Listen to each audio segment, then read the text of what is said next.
What's up, Buffalo Bills fans? Woo, woo, woo. Ramius on my flank, and another W in the left column. Boy, if there was a team, sans the Patriots, that I wanted to have that happen to, it was that team. Last 2 years against that fucking team. The bullshit with the delays with C19, the shit last year to to curb stomp that team and expose them for what they are and were. Make no mistake about it. That's the same Tennessee team. Same Tennessee team with their poverty quarterback who needs that running back to fall forward 5 yards every play. And if you don't, like you didn't tonight, we see what happens. We know Ryan Tannehill. We're very familiar with Ryan Tannehill, and that's the Miami Dolphins Ryan Tannehill. Just a little bit more mobile version of Kirk Cousins. That's what he is. A poverty quarterback. And we saw which 17 was the real 17 tonight. And that was a delicious thing to watch. God damn, if 3rd and 4th and short ain't a fucking bugaboo against that team. Oh my God. Oh my God. I was irritated. I was irritated watching that shit, man. Oh, Matt, you must have enjoyed it. I know a few people who were there tonight and they had a blast. I mean, I was getting videos sent to me. It looked amazing. This is the first Monday night victory since October 94 against the Broncos. I remember sitting in St. Cloud, Florida, Nova Road, watching that game with my grandmother. And they won the game. They won here tonight. Finally, primetime Bills. That's what it's about. This team's gonna play games in prime time. They're gonna probably get some games flex later in the year. I think they're maxed out already on primetime games. And it has been a long time coming. But to beat that team down in the fashion that they did when Milano got that pick six, we knew it was party time. We kind of had a good damn feeling the game was locked up. I mean, it was like a preseason game, and the started in mid-third quarter. They pulled Tannehill. Whole fourth quarter is played by Case Keenum. Cook had a long run. It just a lot of turnovers. Bills were clean with turnovers tonight. Amazing. They got 4 turnovers tonight.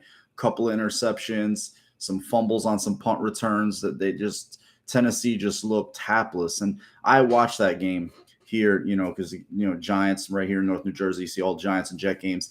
And I'm saying to myself, watching them again, no, all due respect to the Giants team, I know it took a missed field goal for Tennessee to lose, but that's part of the game, right? That's part of the game. Some people want to argue whether Tennessee deserved to win or Giants deserved to win or didn't deserve to win. Be that as it may, I'm looking at that Tennessee team last week, and sub Damager, how you doing, bro? And I was like, look, they should wax this team. They should wax this team. My friend Eric was at the game tonight. I told him they got to curb stomp this team by 20 plus points. Now, 41-7, fuck, I'll take that. I'll take that. I saw Derrick Henry, Matt, and I think about a guy his size with the foot injury. You're 28 years old. You look at the amount of carries he's had in the league, and it's no different. People talk about Josh Allen's hits, but see, the thing is, Josh Allen's not getting blunt force trauma every play. Derrick Henry's going to get blunt force trauma every play. Josh Allen's usually the one delivering the hit. Not to say Derrick Henry ain't, but he ain't running headfirst into like multiple 250, 300-pound dudes every fucking play. That's what Derrick Henry has to do. And it was just funny listening to some of the things that were being said about Allen and comparing him to this quarterback, that quarterback. I'm like, you watch that guy pass. Don't talk about Cam Newton in the same breath as him throwing the football, please. They're not even in the same exos. They're not even in the same neighborhood, let alone universe. They don't even live next to each other's house. That motherfucker lives, I don't know. Had a great little run, but he's not Josh Allen's arm talent. Hell fucking no. any of the other running quarterbacks aren't Josh Allen's arm talent. Reason Lamar Jackson had to come back against him against the Dolphins is because they all of a sudden couldn't complete a pass to get a first down. They just kept giving Miami the ball back, and when Miami got the ball back, they got balls put over their head. But back to the Bills. Sorry about last week, guys. Those of you know, my friend called me up. He was having a big event at his place. He opened his business. And all his rentals were left overnight, and he had no way to lock them up. I mean, the tent that he had rented, and I had to watch them overnight. I got paid a pretty penny to do so. So I apologize for last week. I came on, I was on my phone. I did a little live for 40 minutes, but thank God I got to, enjoy this one with you guys tonight. I wanted to hear the press conferences. I wanted to hear all the stuff after the game. Obviously, wanted to hear about Dane. I wanted to hear, how Hyde and Poyer probably had the best, most informative quote out of everybody who spoke. He said, he texted both of them, and they both said they were okay. So if Dane's texting people, that means his arms and his hands, his fingers, he can use them, and that's the thing you always fear when you see a situation like that. I mean, Bills fans who remember Kevin Everett, I can go back and I can remember more than that. I can remember, Reggie Brown, Mike Utley, Dennis Byrd, lots of guys, not, more than you'd want to see, but that's the kind of game that, and obviously Ryan Shazier was the most recent. And it's a sickening thing to see. And the Bills were able to, shut that play, shut the half out and get into the locker room. And, just never want to see that. You really hope he's okay. And if he's texting people back, that's a good sign. Hopefully he's okay.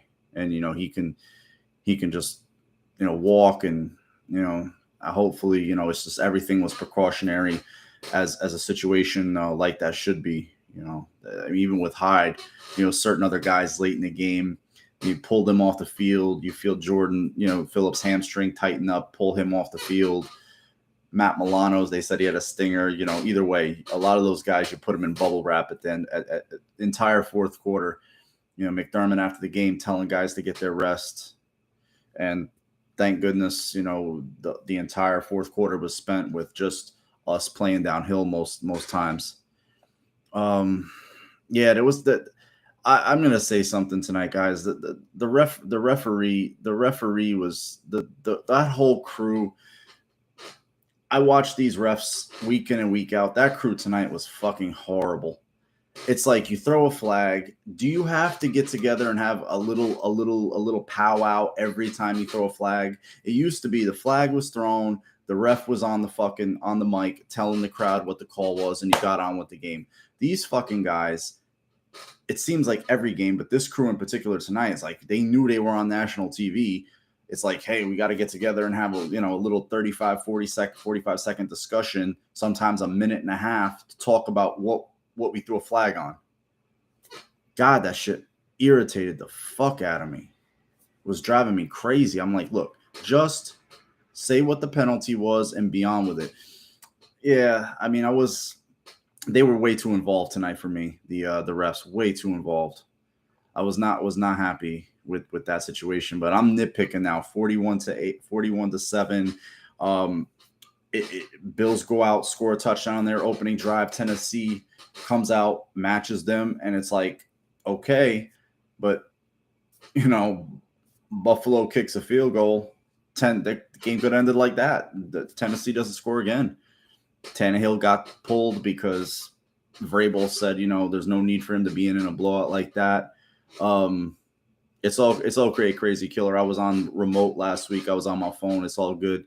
I'm gonna bet my house, my wife, the Bills next week, and if I win, I can still keep my wife. What's up, Trevor? How you doing, bro? Yeah, I mean, dude, they didn't play the entire fourth quarter. I mean, that's a hell of a good victory. I mean, anytime you're just resting your starters in the fourth quarter, knock on wood for Dane, knock on wood for, it's just such a crazy game. Going into the game, Oliver's Tim Settle situation, and that's the positive thing, is they were able to rest those guys even Gabe, if Gabe had a situation like, Dane during the week rolls his knee at a practice, it's just a little tweak, a scare. They hold him out of a practice, and then he shows up on the injury report. And then he tells reporters he's good to go. He'll be okay. Maybe that's a situation with Gabe. It's on a Saturday, day before a game. So they're like, they don't want to risk it. But look, Diggs stepped up. Did Diggs step up? Holy shit. And that's why you have a guy like that on your team. I mean, he's been everything we could have hoped for and more in a Bills uniform. Everything we could have hoped for. And even Kumaro stepped up big. McKenzie did his thing. Crowder had a few nice catches for first down conversions. Third down conversions. Dawson had a few nice catches. He even got his ankle taped at one point. The Bills basically had to pack it in with like 3 and change left in the third quarter. It was that easy. And they were getting the ball out of their hands fast. They didn't have a chance to run any routes downfield. I think Tannehill took one deep shot downfield, but it was well. I think that's the play. Hyde had to pull up. He hit the receiver. They were speculating whether they should have thrown a flag. Well, the commentators didn't really care for that booth tonight. Not a big fan of Louis Riddick. A little too much. Like, you don't got to poke your chest out all the time, dude. It's okay. You can relax. You don't have to. You can relax a little bit. Whether he's a fan of Allen, I don't need that. I don't need, like, Orlovsky's a honk. Not a big fan of his anymore. I liked when he wasn't on ESPN. That whole ESPN crew I could care less for. Everybody they had up there this week, like Meanie Khan, can't stand her. Don't watch ESPN because of them.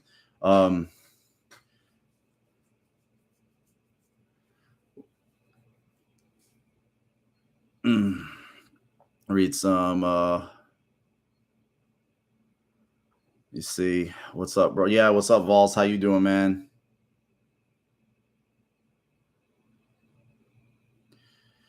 Yeah, it was just they were doing that, and I just couldn't. I couldn't be bothered with it. I really couldn't be bothered with it. Yeah, that's what I saw, Adam. That was the best. That was the thing I was waiting for. Allen spoke, obviously, and I was just kind of waiting to hear news on those guys. But look, those two young corners, I mean, they don't have the best talent out there at receiver, but Robert Woods, we know how good he is. He's a good receiver. Burks is big. He's physical. He can run. And, they left you. I mean, Phillips had some big catches for them against the Giants last week and looked like he had the game-winning catch to get them in the field goal range to win the game. But, he was pretty much shut out tonight after that one catch where he got hit and then he fumbled on the punt return. You really didn't see him much in the game at all.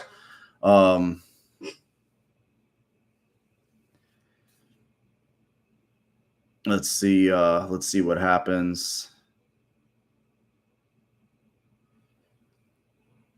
All right, bro.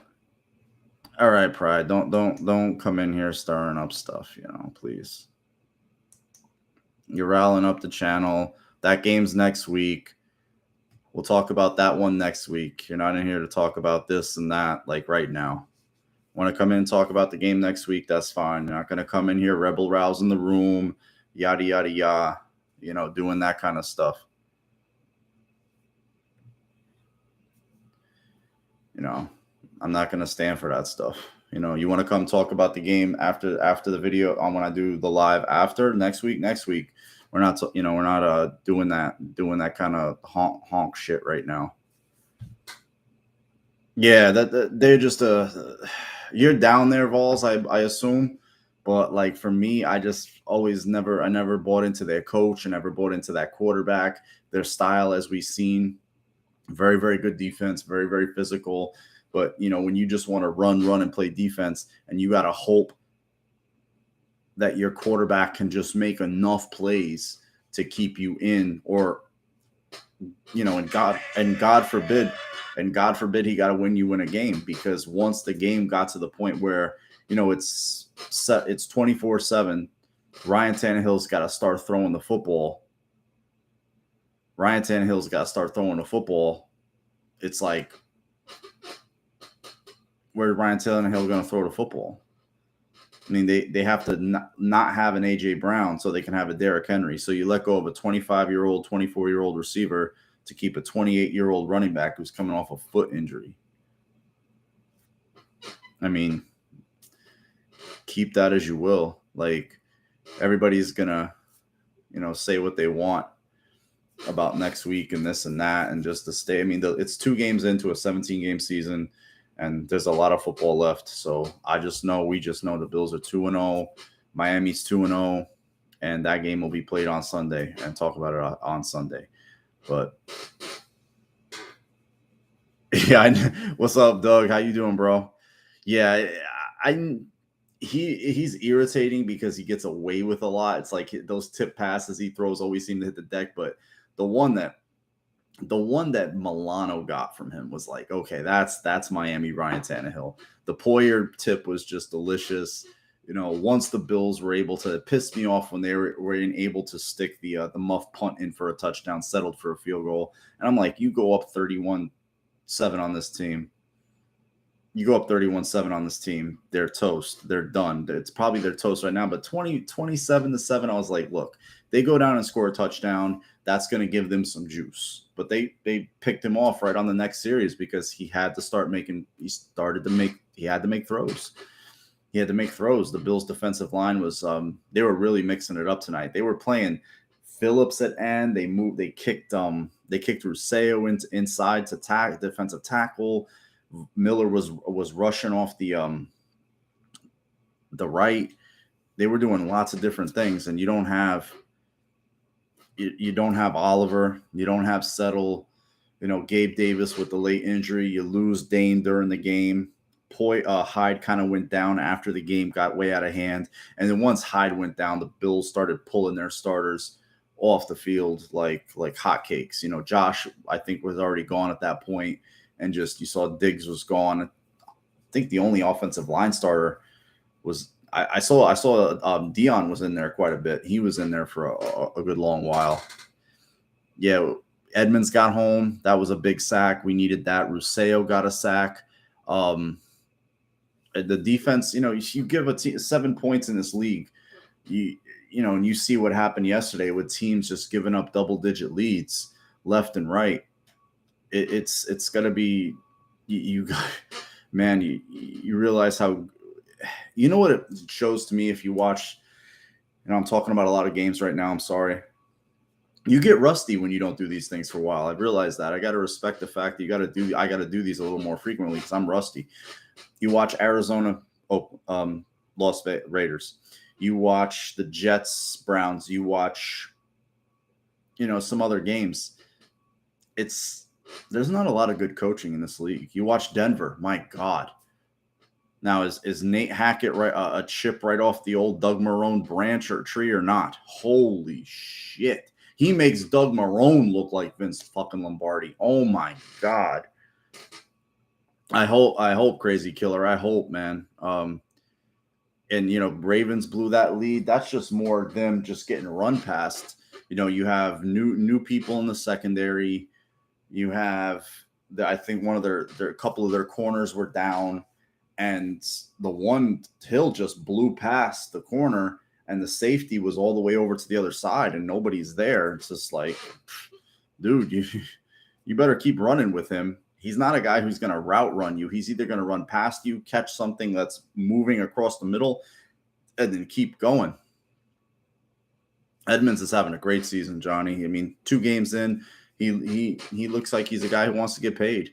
And, but we've seen there's so much bad coaching in this league. It's not even funny. The coaching in this league, I can honestly say I'm happy that we have a coach that, that I feel like puts us in a good position to win every week and is smart enough. I mean, even this game, well, a lot of the reporters that were at the game, said that I think it was during the first quarter sometime, he pulled the team together. They said, calm them down. They asked him in the press conference, and he said, yeah, I did it to calm them down. I felt like they were a little too, just relax and play. Stop being so uppity. Eli on Hill next week. Again, next week. Pass rush has got to get home. You got to force Tua to make some mistakes. Yeah, I mean, most great middle linebackers have good lines in front of them. If you're a sieve and you're just getting run home at, guards are clean on you, it's going to be ugly. I hope that's the case, Hussein. I really do. I think the only team, if they continue on their course, they get in their own way. That's it. Last week with those 4 turnovers were so frustrating. So frustrating. I mean, this game with the 1/4 down, it's like, look, I know you guys want to go for it. Just go for it. Stop overthinking it. Put Josh under center and just go. Just big on big. Bob, go. Don't try to get cute. With that one was a pass that ended up at Krumoro's feet. I was like, you don't need for that. You have Tannehill with his QB sneak. Just squirt right through.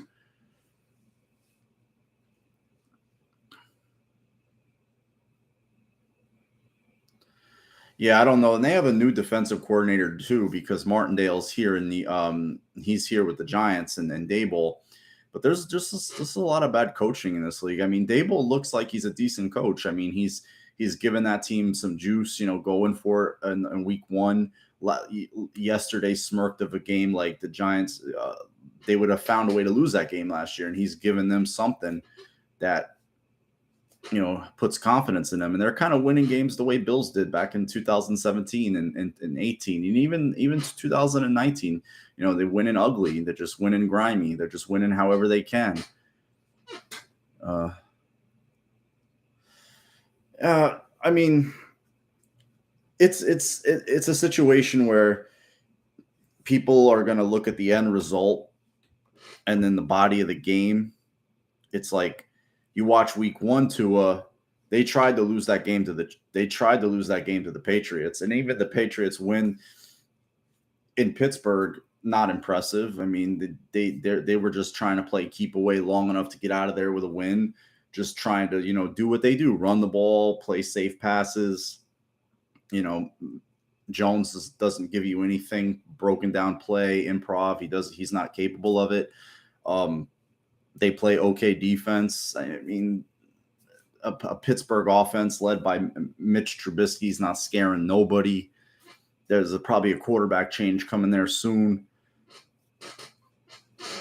So is the game in Buffalo? Is the game? I would love. I would love to get them up here late, but up there late. But I thought it was in Miami. So that's good that they don't have to travel on a short week, if that's the case. Let me look it up. If you guys can tell me in the room, that would be awesome.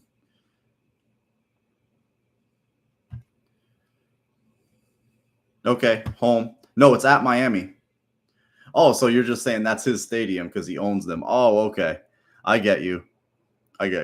I'm sorry about that, bro. I was thinking, I'm like, did I see it wrong? I swore that game was in Miami. Let me see how this works. It's like 2 straight weeks on the road, and then Pittsburgh only play one of our next 4 games at home. That's just, and then the bye comes. That's crazy. What great scheduling there, NFL. Jesus Christ. Yeah, I mean, Miami doesn't draw a big crowd. There's a lot of transplants down there. Buffalo travels very, very well. They'll be able to the one game that does have a lot of fans, Pittsburgh has a shit ton of fans, and they go to games, they travel, so there'll be Pittsburgh fans in Buffalo, but the rest of the games are going to be, KC is going to have their crowd, but Baltimore will have their crowd. A lot of Bills fans will go to that game, easy game to get to. Yeah, man, there's just bad coaches, Trevor. Bad coaches. It is a home. Yeah, I mean, he wasn't, to me, he was not very good down there last year. He was kind of working out the kinks off of week 1, played better week 3, week 4. I just didn't feel like he was good The defense held it down there last year. So, um, you know, people watch games in context. They see different things. You kind of know where the game flow was and why the score was the way it was. And, again, Baltimore, Miami's its own thing. I'm here talking about the Bills, but, don't want to jump ahead of it. But, I think people get too carried away with stat lines and stuff. And I just, the next four games crazy. So we got to get them. I mean, each one at a time. That's what I like the messaging from the team. It's like, look, Diggs is already up there saying the past is the past. We're on to that's the past. I just caught 12 catches, 150, buck 50, 3 TDs, but we got to go down to Miami this week. And I hate losing. So that's what they got to go down there and do. So, I mean, on a short week going down there, for me, it's all hydration and rest. You got to go down there hydrated and rested. You know that the type of humidity that it is down there. You know that they're capable of having a monsoon in the middle of the game with that Florida weather, those sun showers that they get. So they've got to be cognizant of that. I'm sure they are. I mean, you're already into Tuesday. Practice is on Wednesday, so that'll probably be a light practice. They'll probably have one, decently paced practice all week. And then the rest is muscle memory and film study. So we'll see. I mean, I don't play too much into that because you got to have the horses to want to beat us. And I'll just put it this way. I don't care what Tua did in that game. Baltimore's defense is not Baltimore's defense anymore. It's kind of like when you have an era of great defense and then you remove it, people still talk about it like it's still there.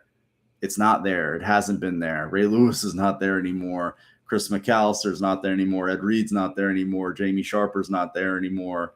Haloti Nada's not there anymore.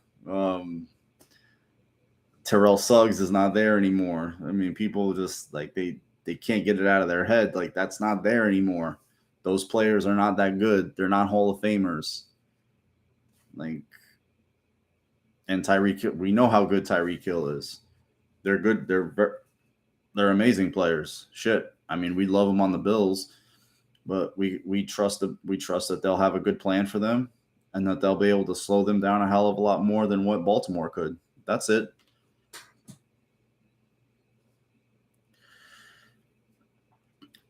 I just think they're just rotating a lot of them, man. It's just Hussein. I just think that, know it's a long season. It's a physical position. Those backs give you different things. I mean, he wasn't getting a lot of room to run. Our best run from a back tonight, sans, the Cook one late, was, when Moss had that big one, I think it was like a 20-plus yarder. And then I think the next play or the next play after that was the long Diggs touchdown to pretty much put the game to bed. That was about it. I mean, the Bills, after about the mid-second quarter, they realized they were just, this is not a running game for us. We're going to have Josh throw it. And he needed a game like that where he just get, Cook, I'm saying, just get his pads, get feel for NFL contact, NFL speed. It's different. I mean, when you play at powerhouses like Alabama and Georgia and you just roll out that type of talent everywhere, offense, defense, I mean, they're loaded. I think their quarterback is kind of like Jake Fromm, Stetson Bennett, but who's not going to do anything in the league. But still, it's everywhere else. They're retardedly good. Yeah, Crowder's been better than I thought. He still needs to get some chemistry down with Josh, but he's played good. Him and McKenzie going back and forth. It's just starting the week and just knowing, having Gabe, not having Gabe was just shitty. And, Allen still did what he did. That's good to see. That's why, I'm glad that they were able to rest and get those guys. You go down to, like, you're not on turf, you're on a natural surface. Hopefully it's dry down there. There was some speculation there might be rain for the game, so you weren't going to put them on a slick field with ankles. settle with a calf, 300 plus pound guy. You don't want him. You don't want an injury that could be like if you're prudent 1 week and then all of a sudden you try to push it and then it's multiple weeks and it's like, why'd you do that? It's stupid.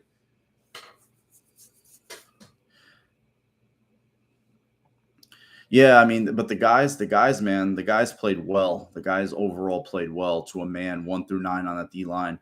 I mean, you got to tip your hat to Brandon Bryant. Daquan Jones, just a lunch pail kind of dude. Doesn't get a lot of fanfare. He's not a big hype man. Jordan was really wired tonight. First game back in that stadium. He got caught off with an offsides, and he was just kind of, he was just really, just blowing his lid out there, but he was providing some decent push up front. I think the longest run Henry had all night was like 9 yards. It was not good.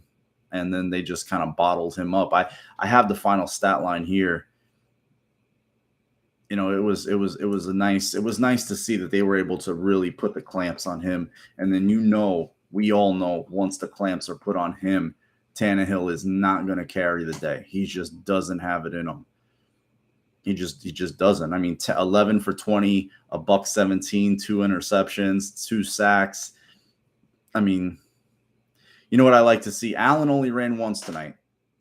Everybody was bitching and moaning about last week. The running and the hits and stuff, and they were even bringing it up after the game. And I'm like, well, he only ran once. Allen needs to scramble to be successful. Not always. Can he stand in the pocket and beat you? Yeah. But the majority of other scrambling quarterbacks need to scramble all the time. They don't have a fallback. Their arm isn't the fallback. They can get broken plays like Kyler Murray and run around like a jitterbug for however many seconds that play was. But that shit's not sustainable either. Yeah, Phillips, Shaq was up tonight. He looked good. It was crazy. Hassan Reddick came in garbage time and 9 carries, 37 yards. I mean, Henry, 13 carries, 25 yards, a yard, 1.9 and a TD. And that's nothing. I mean, Singletary, he had he had rough sledding. It was a 17-yard run. Singletary had a 16-yarder in there. So, I mean, they just got 4 and a quarter. They did what they did. I know that I saw that was one pass they tried to hit. Give props to Reggie Gilliam, a fullback making a move like that, make a guy miss, score a touchdown. Shit, he's become a nice little player. It was interesting to see Quentin Morris was the number 2 tight end tonight over Sweeney. He got the nod over Sweeney tonight. Caught a pass, was in the blocking a lot. Almost had the long reception like Adam says, it was just right over his head. But I mean, 1 through 46 that were active tonight did a very good job. I mean, but it was not for, they paid for that win. I mean, you have the Dane situation we have to watch for now. You had coming into the game, settled, Gabe crops up late, Oliver, and then, Hyde. So you've got I haven't even looked at what's going on in Miami yet. So that's why I didn't want to engage in that type of conversation. That kid comes into the room here and there when he feels like Miami is good and kind of like, I don't want to say he agitates, but he like gives it. And he came in here several years back when Jay Ajayi was running wild on the Bills, and he got real, he got talking real brazen. And I see his act on Twitter. That's why his Twitter got suspended. So that's why I was quick to shut him down in here, because I know how he gets when he's feeling brave and he's feeling strong about his team. So I was like, I'm not going to have that shit in here. Yeah, man, Andrew, for what it's worth, that's what Poyer said. Dane said he was okay via text. Again, I don't know how much that means or doesn't mean, but that's a good thing.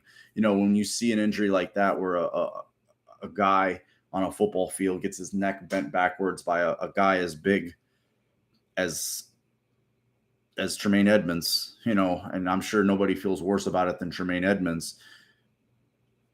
you have these horrible visions of a guy laying in a hospital bed with tubes around in and out of his mouth and a halo on his head. And, and I will say this, I don't mean to go off on a tangent, but Twitter is an absolute toilet bowl during an NFL football game. If you want to enjoy an NFL football game, Twitter is the last place you should be.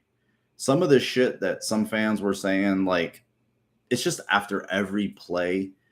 And then some of the stuff when Dane was down, some people who claim to be like, they're Bills fans, but they're just like saying broken neck and this and that, man. It's just like, what are you saying? Like, shut the fuck up. Don't speculate about that stuff.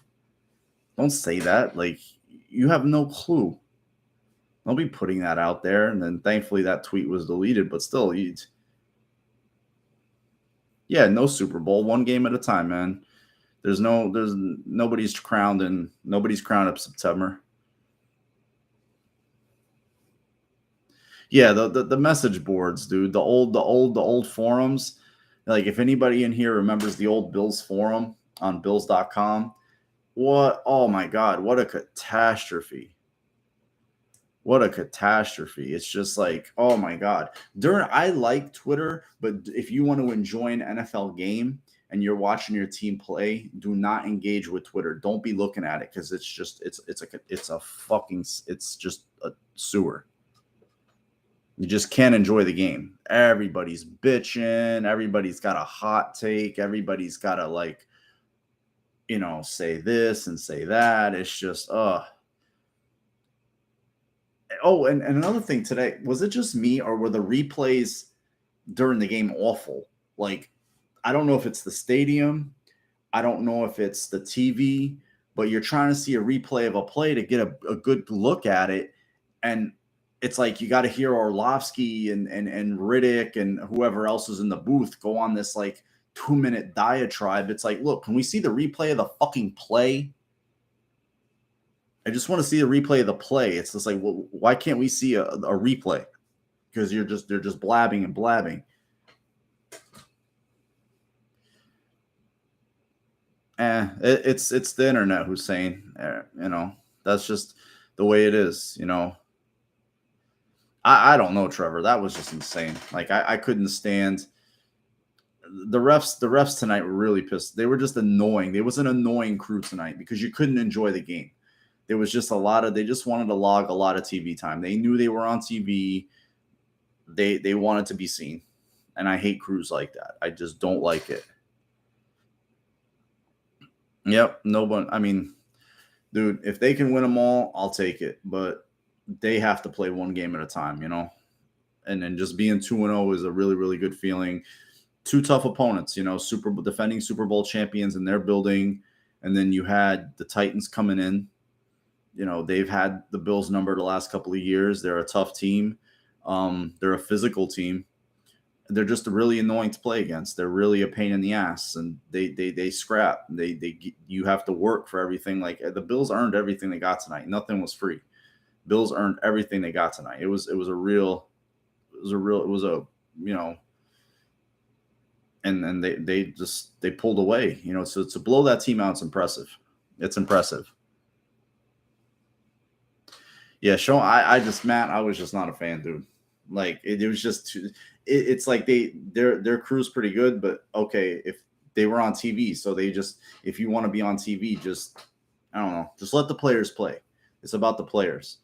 And then they don't show the field. I can understand not showing the field during the Dane Jackson situation. I understand that, but then there's other instances where they're not showing the field. And they're like cutting away and they're doing this and doing that. They're not showing replays, or they're just talking late to the next play. It was just an annoying watch. They're showing the split screen with Philly and the Vikings. I'm like, look, if I want to watch that game, I'll tune into that game. Leave the Bills game full screen, please.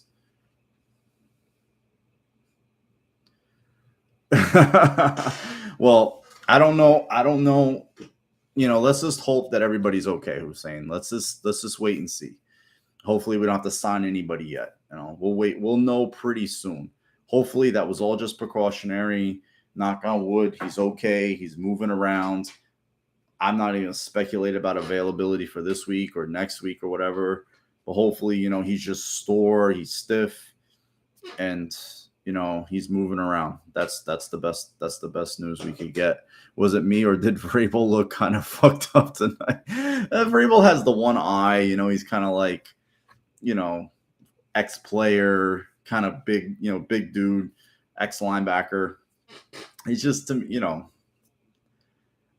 I just, for me, that's just not the style of football that I'd want to watch. I mean, I watched enough of that as a Bills fan, where you want to run the football and have a quarterback that's, pedestrian and nothing dynamic coming out of the quarterback's hands, or no ability to blow a team out or get back in a game. You can't win big without a quarterback like we have now. And they just really wanted to, like, oh, but this quarterback and that quarterback. I'm sorry. The anointing oil that gets thrown around, like people with Burrow. Burrow's a good quarterback. He's not Mahomes or Allen. He's not. He can't move around. He takes a lot of sacks. He's already had his knee torn up. He's got a solid arm, not a great arm. And he's the kind of guy he's gonna just break down because of the beating he's gonna take, just because of the pocket. He wants to live and die in the pocket. Herbert, go to the playoffs first. Get to the playoffs. Okay, let's just relax on him. For me, it's three tiers, or just one tier. It's Mahomes, it's Allen, and Rodgers, in no particular order. Those are the three dudes in this league right now. There's three dudes in this league: Allen, Mahomes, and Rodgers. Everybody else, even Brady, at this point, at 45 years old, even Brady, back of the line.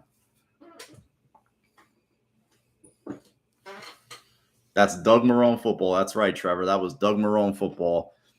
Vrabel spoke at the University of Tennessee 4 years ago. He sounded like a complete tool job surprise. He said, "Well, he's a football coach. Balls. He's just like an old meathead. He has to communicate to football players like him. So it's an easy job for him, because but for like a dude that's in the white collar world and stuff, it'll sound alien. I'm a meathead, so I probably would get him." Yeah, Rodgers has got nobody to throw to, Wes, but still, a hell of an arm, a hell of a quarterback, and he's he's got that elite ability. He still does, even at 39 years old. Yeah, Brady just, I don't know, what his face is gaunt. It just looks very gaunt. I don't know, like sucked in. Maybe it's that diet, maybe it's the lifestyle, maybe just his age. He's 45 years old. He's there's only so many massages and so much TB12 and so many of this and that, and no moss is going to happen sooner or later.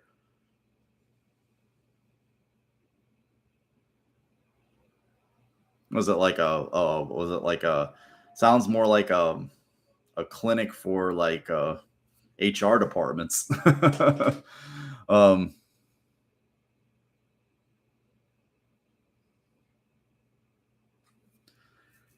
Yeah, Eric, I just, yeah. We had a Dolphin fan in here who comes in here periodically over the years when he feels bold about his team and feels brave. And it was going to get to that point. I can see where it goes with him, because I know his history. He's watched my videos and been around a while, so I had to hide him in the room because I didn't want to deal with where I knew that was going to go. And I've seen his act on Twitter. He came in here like years ago during, when Jai had his big games against the Bills, and he was really, really brave. But he didn't come in after the Bills blew out the Dolphins 50-something to whatever to go to the. He didn't come in all last year. So he's one of those dudes. He pops up when he feels brave, because he knows this is a Bills room. Like, dude, go to a Dolphins room. Go celebrate your victory. You got a victory Monday. Go celebrate it. Enjoy it. Start thinking about the Bills on Wednesday. That's what I'm gonna do. I'm gonna start thinking about the Dolphins day after tomorrow. I'm gonna enjoy this shit for now. We're not players. We're fans. We can enjoy the victory a little longer. Yeah, man. Two teams the Bills lost against. I don't know, Trevor, man. That's a situation in Indy looks rough. They just keep trying to find, patchwork at quarterback and answer here and answer there, or switch here, or switch there. It seemed like the narrative there was all Wentz's fault. It's him. He's the bad guy. And then they switched to Ryan, and it's like all their receivers are hurt. Leonard was out, and they got blown out. But then again, they lost there last year. All they needed to do was win and get in, and they lost against that same team.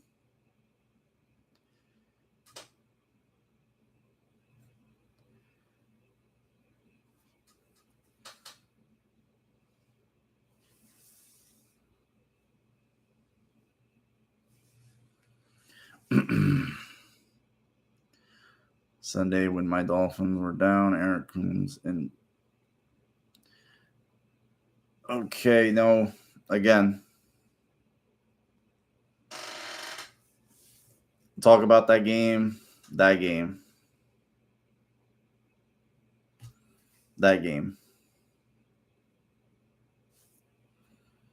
Not like no. So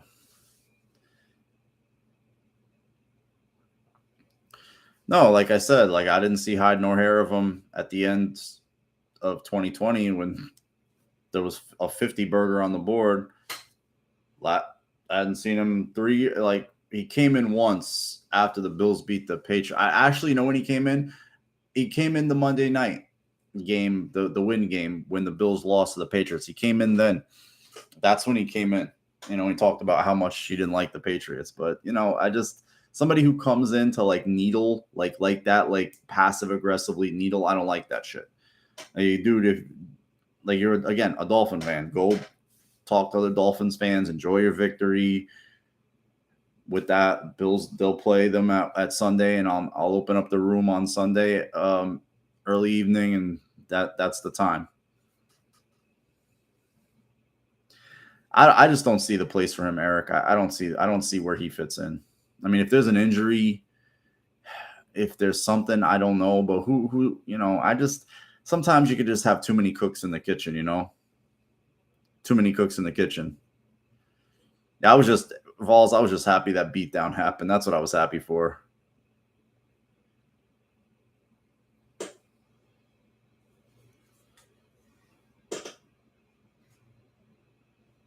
So until well, they ain't gonna beat me. They're gonna try to beat them. So again, that's on Sunday. Yeah, that job, Adam, just doesn't look good for him, man. I'm just not. You know what it is? I think he's just a ring collector at this point. He's just a guy, Johnny, that's going to go latch on to. I think he'll end up back with the Rams, to be honest with you. It's like he's hanging on this sideline. He's here. He's there. Where the fuck was he last week? He was somewhere. I saw him on a camera, and he was like dabbing up other players. It was in an NFL game. I just don't remember where it was. He's just a guy I just wouldn't want a Bills uniform. Yeah. I mean, again. Oh, that's where he was, Doug. I knew I saw him somewhere yesterday. I saw him somewhere. Like he's like a prostitute. He's just trying to sell himself to anybody who will sign him. Oh, you guys need wide receivers? I'm here. Oh, Antonio Brown didn't work out. I'm here. Yeah. He's a psychopath. He probably is, Hussein. They're probably all over there right now, but their advanced scouts do that stuff. And then you have to have somebody playing special teams. You just don't have the numbers. I mean, you're going to have a guy. It's not going to be window dressing, but let's be honest. He's 29 years old. He's had 2 ACLs. He's coming off an ACL. How long is that thing going to take to rehab? When's he going to be ready? Is he going to be, there's a lot of question marks revolving him. Yeah, but some of that short yard stuff, Trevor, was annoying tonight. So you 4th and short, 3rd and short. You just got to fundamentally line up and move a team a yard and get your first down, especially with this quarterback. You have him under center. You have him. You have a fullback. You have a fullback. You have 3 running backs. You carry 5 running backs on your game day roster. Three rotational, one special teams, and you have a fullback. Get that fucking first, third and 1, fourth and whatever. Oh, that was the thing that was irritating me about the refs. The spotting of the ball was fucking awful tonight. The way they were spotting the ball, I just felt like they were shortchanging the Bills massively in some of those spots. I'm like, because like it's half the length of the football away from where the fucking guy went down. There was one with Diggs that started it all. Diggs, I thought he got the first down. They marked him short, and that just created that catastrophe. 3rd and 1, 4th and 1, where they went for it, and the ball got batted. That's just, and then they got cute on the one to Kumaro. That was fucking annoying. You know, he made another one, I believe in the 3rd quarter, when they were trying to come back. He came up and he put, I believe it was in the 2nd or 3rd quarter, and then so he's definitely game to play the run. And again, just the more experience they get, the better. The more experience they get, the better. Till Trey comes back. Hopefully, again, knock on wood, and hopefully Dane is ready to roll, man. They could have, Trevor. Who knows, man? I mean, just with any, the way they scout DBs, the way they coach DBs, Trey is on the sideline with them. He was on the sideline last week in LA. So they have him as a sounding board. They have Butler as a sounding board. They have Poyer and Hyde on either side of them. They have guys like Edmonds and Milano have been in this defense 5-6 years. So they have resources all around them. Yeah, but you know what, Adam, at the end of the day, there's going to be plays in a football game. The other team going to know what's coming, and you still do it. Like, yeah, we're going to do it. You can't stop us. We need this much. We can get it. We need this fucking much. We have this guy under center. We can do it. That's the frustrating thing. There's a physical element of football, a lot of it, that I love, and I just don't like to see a team not say much capitulate, but try to get cute in those situations. Line up and go. Well, that one where Shakir got blown past, and I just didn't like Allen in shotgun, because it takes away the play action. It takes away, if he sees a crease, he could keep it. It just lets the defense kind of just play downhill, and I didn't like that. It just lets the defense play downhill, and that annoyed the fuck out of me.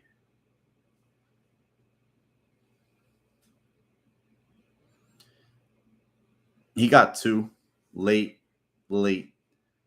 He had some run, I think, just to give some guys like some blows on some downs, and then he played a lot. He played all of the 4th quarter, some of the 3rd, because Diggs was out. Kumaro played most of the game, mostly because of Gabe, but he was just in most of the game. But he was playing on the coverage units on special teams, and Crowder was in late. McKenzie was out of the game. Knox was out of the game. Morris was the main tight ends.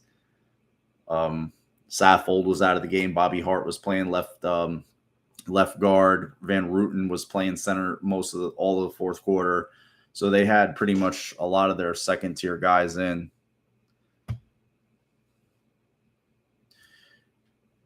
Yeah, like that. They did that in the past game. They went up tempo and they got them moving. And when they went for it on the Diggs touchdown to go up 17-7, they were, to get down there, they weren't really huddling. They were just kind of going, calling the play, going, calling the play, going. Yeah, I mean, it counts as a punt. It just counts as a muff punt. But they had 2 muff punts tonight. I mean, one that we recovered, and then the other that could have been recovered. I mean, then, Willis had the 1 fumble. Basham got 2 interceptions. So, to get 4 turnovers and not give 1 up was huge. And I felt like once you turn a team like Tennessee, they can't afford to turn the ball over. And when you turn scores like the Bills now, they have 31 points off turnovers. 31 points off turnovers. That's huge. That was the difference last week. Bills had 4 turnovers. Rams didn't score not a point off of any of them. Bills had 3 turnovers, scored 2 touchdowns, and that's the game. That's the game. That's 20. Was it the 24? So, yeah. You go from a 10 to 17 game to a 31-10 game tonight. The score gets out of whack because a team like that's turning the ball over. They got no way to come back. They're done. Their quarterback's not about that life. He's not doing it.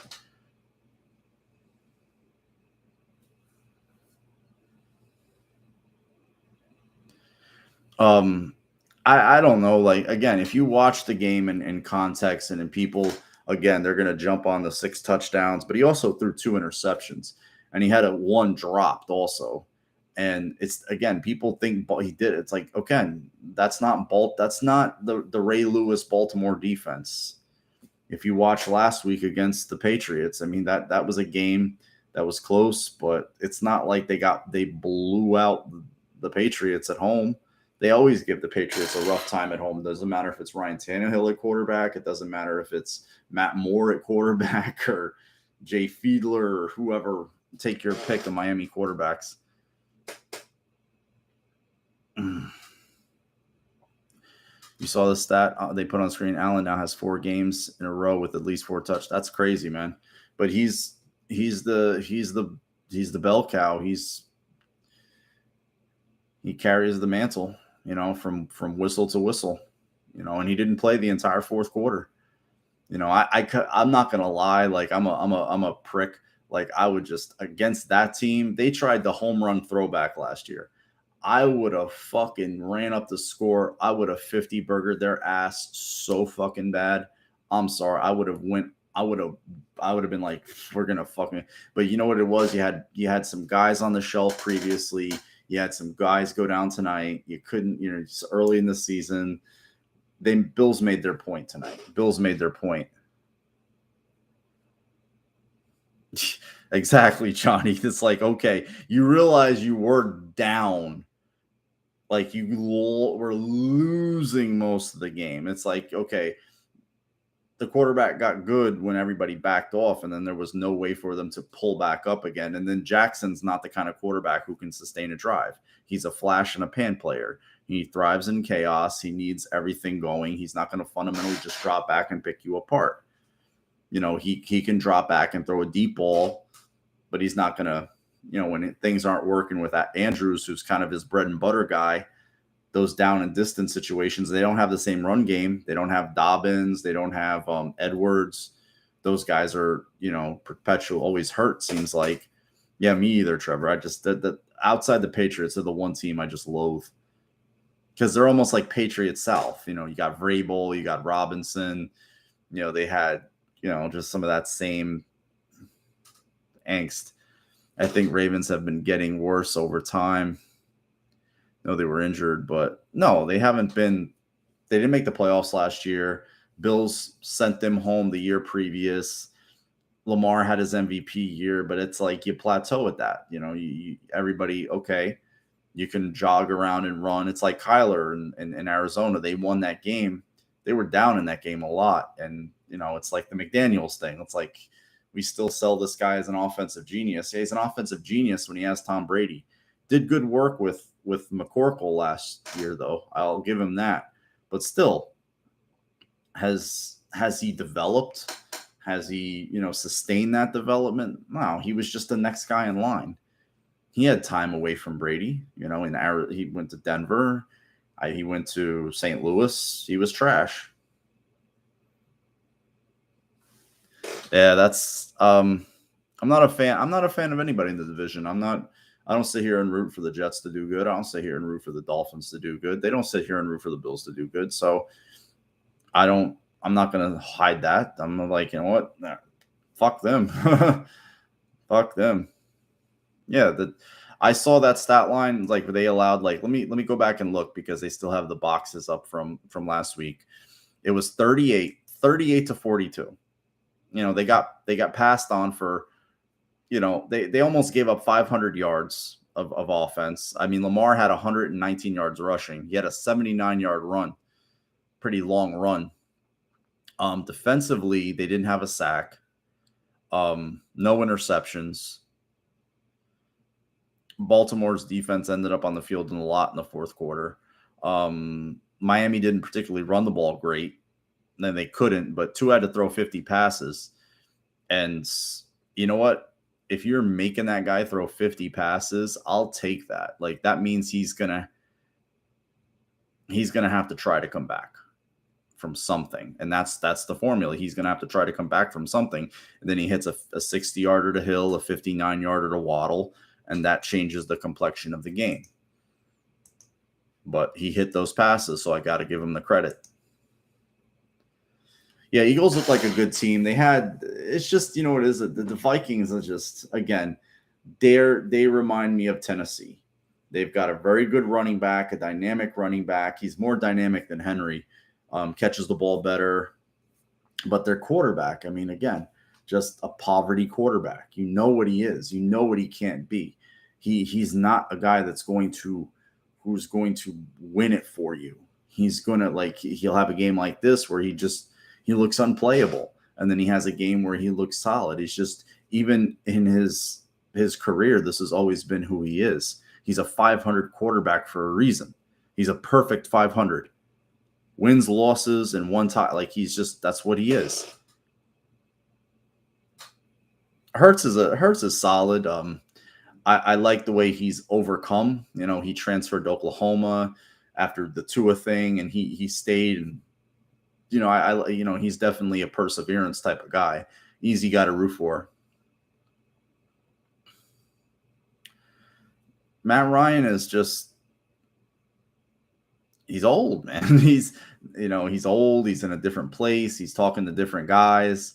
There was rumors coming out of there like he was like a, grouchy old man. You know, he's kind of like, and you got to kind of, it's like anything. When you're the new dude, even you're the new anywhere, new kid in school, new guy at a job, new neighborhood, you kind of have to, new building, new place to live. You have to endear yourself to people. You just can't come come in like guns blazing with your personality. And, you're in a locker room full of dudes that are familiar with each other. They're not familiar with you. And you just kind of have, try to take them by the scruff of the neck. It's like, nah, dude, chill out. Like, I need you to, and no receivers that, you don't have Pittman. You don't have Pierce. He's a rookie. Their tight end situation is kind of a rotation a little bit. They don't really have a set guy. Doyle retired. I hate me either. Me who's saying me too. I hate. I don't like. If you're playing my team, I always say I have three favorite teams: the Bills, whoever beats the Cowboys, and the Patriots. Those are my three favorite teams.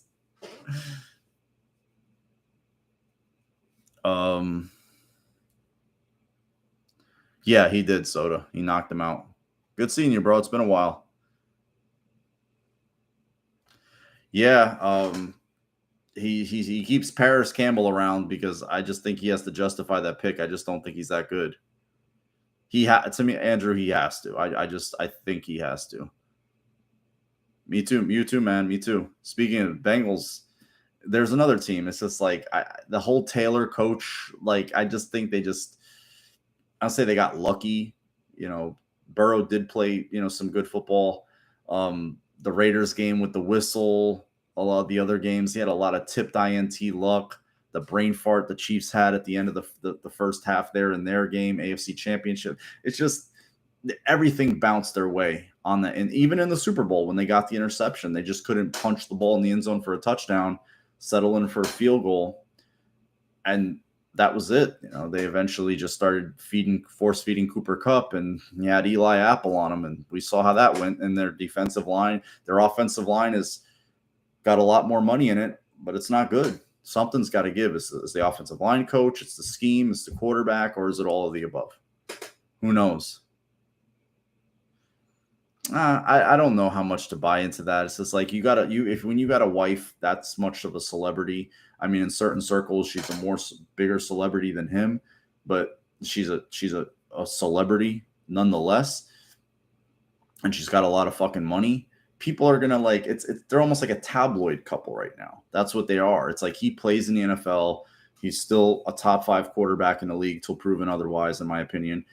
But they're a tabloid couple, and he's got to, he's got to take that on, and that's a pain in the ass. But she's your wife, dude. Yeah, I mean they blew out a team. I just don't think Arizona's a good football team. They blew them out. There was just, you watch that game, it's like Arizona just kept going 3-and-out and 3-and-out, and then KC would go down and score like 1-2-3, 1-2-3. It's kind of how they got down against Oakland. Fucking still call them Oakland, Vegas, and then Vegas all of a sudden stopped getting, just anything. Arizona eventually caught them. They're still the Chiefs. Like I don't care minus Hill. Like I'm still gonna give them their respect. Chargers played a good game, but they lost. Their quarterback got hurt. He pulled some good throws out late, but again, Herbert's a good quarterback. He's entering his 3rd year. Now he's got the torn rib cartilage, but the anointing oil that goes on guys. I mean, with Burrow, he went to a Super Bowl. And I'll give him credit. Like he put up good numbers. He's got a good arm. I just think that there's a guy who's got to be looked at. It's like he takes a lot of hits, and he gets, the sack hits that he takes are not. I mean, you're getting sacked 6 times a game, 7 times a game, and those are, some of those hits that he took. I mean, he's getting wailed on.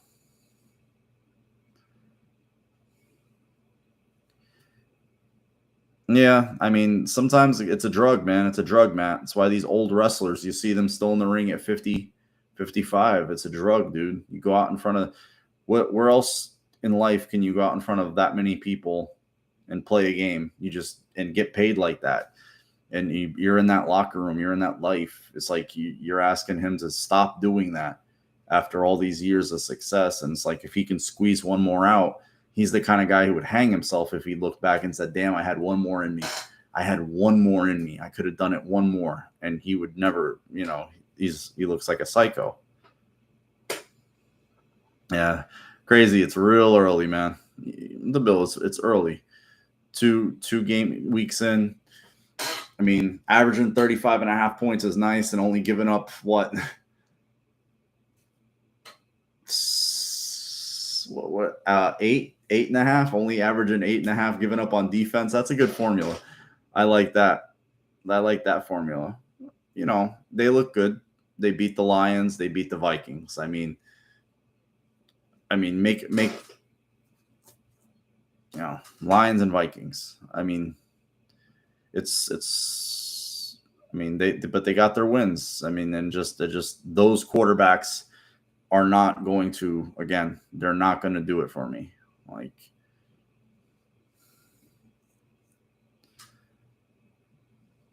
I hope they do something though, Matt. I like it's just those fans, dude. Hopefully, Adam. Hopefully. Yeah, Cousins in prime time.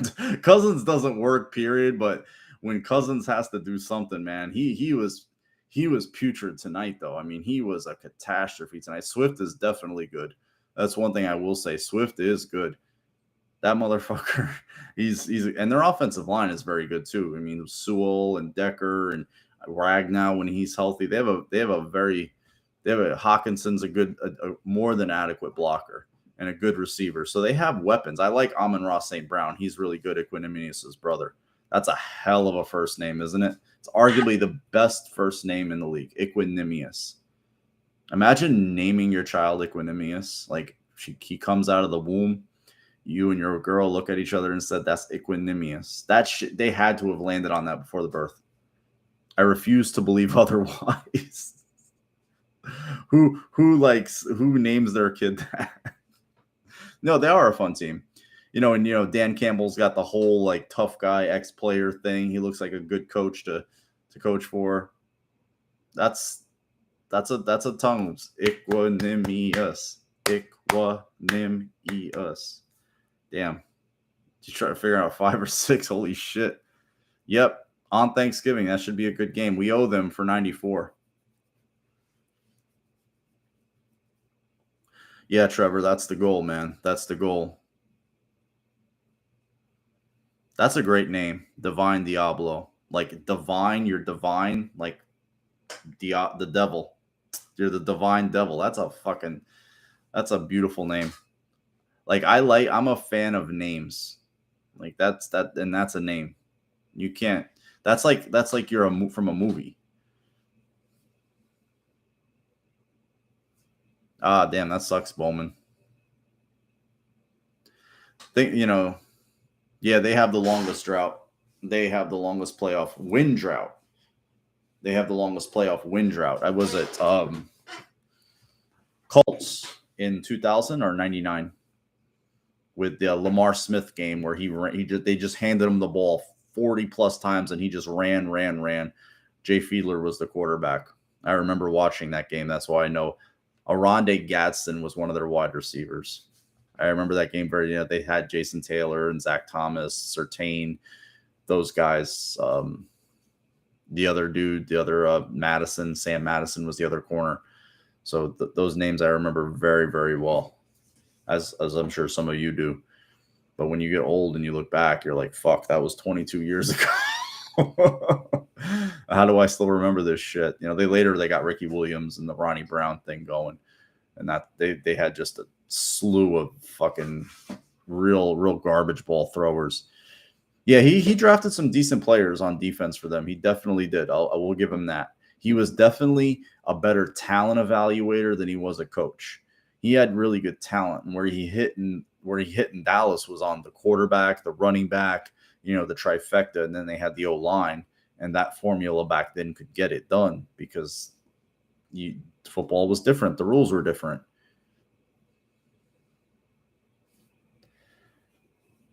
Well, you have to be like him to have that name. You have to be 6'5" and 230 and run a 4.43 to get Megatron. That's like peace, Hussein. Have a good night, bro. It's good seeing you back. Good being back in a room. It's 1 a.m. here on the East Coast. I know some of you are in the Midwest. Some of you are out west in Arizona. I know I got some. So that's what's up. I know Damager was in here before. He's out in Portland. Jake's out in Washington. Not trying to give everybody crazies in New York, man. So it's all good, man. I don't take it personal. When people got shit to do, I want to listen to my ass talk all fucking day. I don't got much to say. I just, we all love this. That's what we all have in common. This is in our DNA, man. Niagara Falls, Adam. That's not bad, crazy. That's a pretty close. You could probably get to some games like there. You think Von Ritten? Probably at Andrew. It's a ways away. Let's enjoy his time with Buffalo, though. Yeah, they you got a good team. You're gonna pay to see him. It's crazy. Even though the Bills are good, the fucking tickets here are still more for Giants and Jets. Crazy. Oh, dude, Trevor, I feel nervous every game, man. I don't care. I'll feel nervous next week when they play the Dolphins. Anybody can beat anybody. I think I would have dropped it for this game, though. Three Bills, I could part with for this game, especially if I knew this was the outcome. It's all good, Matt. It's all good, bro. You got to drive. You got to travel. Do your thing, bro. Good being back in the room, bro. Now you're talking like, okay, you're talking for Monday Night Football. You're talking crazy prices. Yeah, they play their average ticket, and I'm talking like in the upper bowl, like the upper rim, like the opener. It was like $1.75. Now I wasn't gonna go to that game. I was contemplating it because I'm like, it's on a Sunday. The Bills have already won. It's something to do. And this kid I knew, his friend has the Jets season tickets, and it was like, look, they got one extra ticket, but they wanted the price file. I was like, all right, and it was like $175. I'm not paying $175 to see the fucking Jets. Are you crazy? Hell no. Now, if he said like $60 or something like that, I would have done it, but not $1.75. Yeah, of course. I mean, because they have a quarterback. I mean, the quarterback that they have, he's one of those guys. He's that dude. It's Allen's one of those dudes. I feel Rodgers is still one of those dudes, even though his weapons are limited. And I feel obviously Mahomes is that dude. So every era only gives you so many. But I'm sound like I don't care if it comes off as homer. I know that kid's one of them. It's just the way he conducts himself, the way he is. Nothing is too big, totally calm. He's played in enough of these primetime games now. They're woven into his DNA. So he's good, man. He's like, there's no more sugar high Josh, deer in the headlight Josh. There's none of that shit. He's one of those steady Eddie dudes, and he's got more raw talent than anybody and size. So, and the cerebral ability, which is very, very underrated with him. People don't talk about enough about how smart he is. Orlovsky, one thing I did like on the broadcast, how he was pointing out how Allen was manipulating the defense with his eyes. And I'm like, okay, finally, you're going to talk a little bit of football, educate the viewer, just point out some nuanced stuff instead of just this speculative yada, yada, yada crap that ESPN does now. I've been to a Bills game, killer, but only here in MetLife. That was my first last year when I went with my girl. Last year had deep fried eggnog. That was a average for Arizona is just about 100. I mean, at least they're a crazy watch, and it's indoors, and it's fucking hot as balls out there, dude. So they probably play. It's got to be closed all game. Like, there's no way they ever open that thing. Been to plenty of Bills games. I'd rather watch them on TV personally. I just, maybe with the people standing up and shit. I remember here when we went here, it was like these two, and they were Bills fans too. They kept standing up in front of the sight line to fuck around, and I just wanted to like throw something at them. I'm like, yo, I'm not paying to watch the back of your head, dude. To the point where the usher had to come tell them, like, yo, you guys have to sit down. You can't stand there. You can't stand up all game. It was annoying. But the Giants are more expensive than the Jets. The Giants, I saw the ticket stub for the Giants home opener. It was like this past one that they had. It was like two and change, and it was like similar seats, like 220. That's crazy. Can we talk about how cringe Russell Wilson is? What did he do now? I remember when I knew he was going off the reservation. You know, ever since he got with Ciara, he kind of like went to Hollywood or whatever, and just he had his hair back in this little tiny bun with the undershave, and I'm like, then you're just talking about how his teammates didn't like him that much, and I was like, that's a little odd. You'd think they loved him, but apparently not much. Okay. Because when I watch on TV, I rarely ever see them all. I never see it open. There wasn't a whole lot of sitting at the game tonight. Okay. I can imagine on a Monday night. I mean, it must be crazy. I mean, you got to anticipate that stuff, though. Thankfully, there was some pretty nice old Jet fans behind us that didn't give a shit. They left in the third quarter, but, you know, be that as it may, that gif of Wilson about loving God and family, etc. I have to see it. Somebody could link me. I would see it. I know he says some dopey things. Well, yeah, even on the broadcast tonight, they just like, oh my God, McDaniel's a mad scientist. And I was like, dude, slow down. I know he looks like a nerd and you want to jump on that next hot item and you all want to fluff it up because that's what they do. It's like, ooh, that's that new toy. That's that shiny new thing. Like, for example, the whole Trey Lance thing and Garoppolo in San Francisco.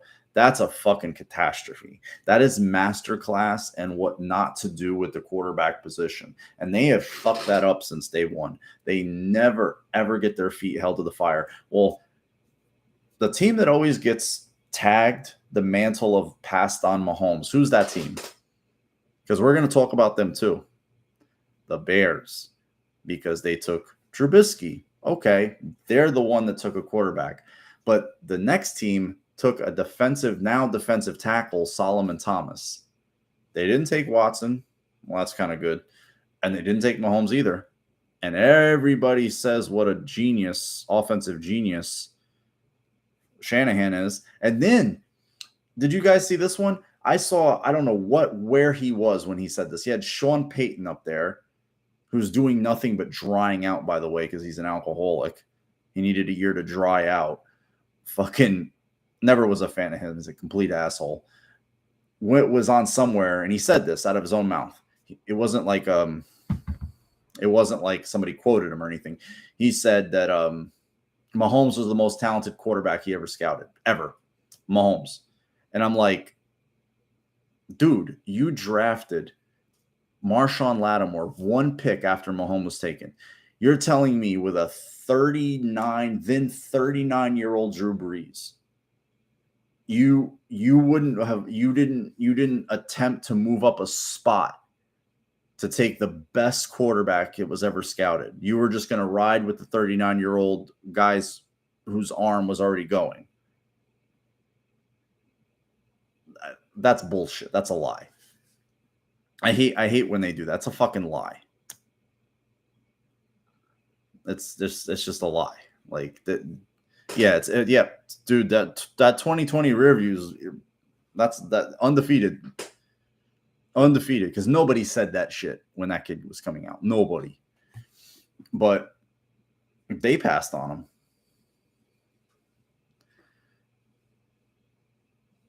Who's never had to deal with actual adversity, Adam? I'm sorry, I went off on a tangent. Oh, here's some of the Rust content. Let me look at it. Yeah, Matt, they might want to, like, 38 points is no joke. They got it, and they got out of Dodge. Let me see. It's an 18-second clip. You know what it is? I can't hear it because I'm on this talking. So you know what I'll do? Fuck. I'll find it on the on my phone. I'll just look at the thing. Yeah, McDaniel's another one. You think he's a decent coach? I'm just never a fan of his. I think that New England shine is long. It's wearing off on Bill.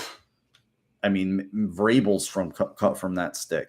We've seen a lot of guys fall off of it.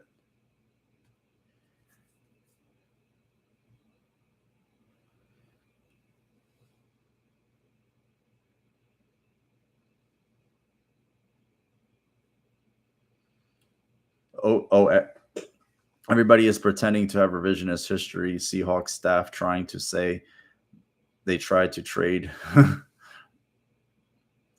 Well, that was a thing at the time. People thought that. Oh, Mike McDaniel. I mean, we don't know yet. He's 2 games in. I mean, his defense is a sieve so far. I don't think the Patriots are that great. They won their game week 1. What was the stat line from that game? Not that is going to translate. Different personnel, different states of health. I don't know what Miami's state of health is going into this game, but I'm going to look really quick. I want to see. It was a 1:00 game. They won 20-7. There was little to nothing from Mac Jones. 230 from Tua, a touchdown. Took 3 sacks. Not much in the way of the run department. So they've generally had to pass the ball to win. They've had to throw the ball to win. So, I mean, I'll be honest. I want Tua to throw the ball. I want him to have to throw the ball until he proves otherwise.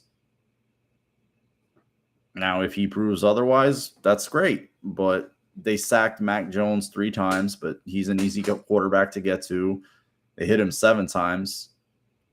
So, I mean, we'll see. Read some of the comments, guys. It's been proven on paper to be better.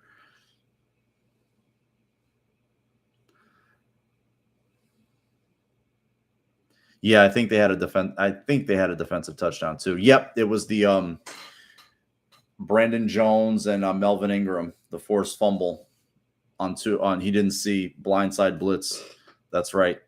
That's right, Adam. Yeah, they just look pedestrian. They just look like their defense is a bend but don't break defense, and they have a quarterback who's just, he doesn't turn over the ball at the rate Ryan Fitzpatrick does, and he's not the risk taker that Ryan Fitzpatrick was. But okay, so this guy Don NFL _ Don Kleinman. He's Dove. It's Dove. Okay, he popped up. Let me see this.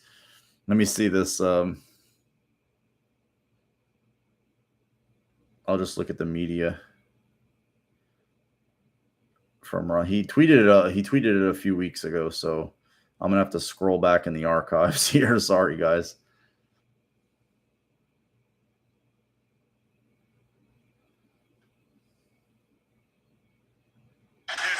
He's posting some shit. Sorry, I'm just trying to scroll back as fast as I can. I just want to see what this was on the 15th. So you know what I'm gonna do? I'm stupid. Why am I doing this? I'm just gonna copy and paste the link and mail it to myself. What a Riri. I could save your guys some time for making me look at me stare at my phone. Sorry about that, guys.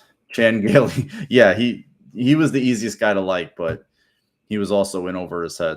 They were fun, but that's it. Didn't last long. Kirk Cousins, Josh Allen. Oh boy. Not that they don't exist in the same world.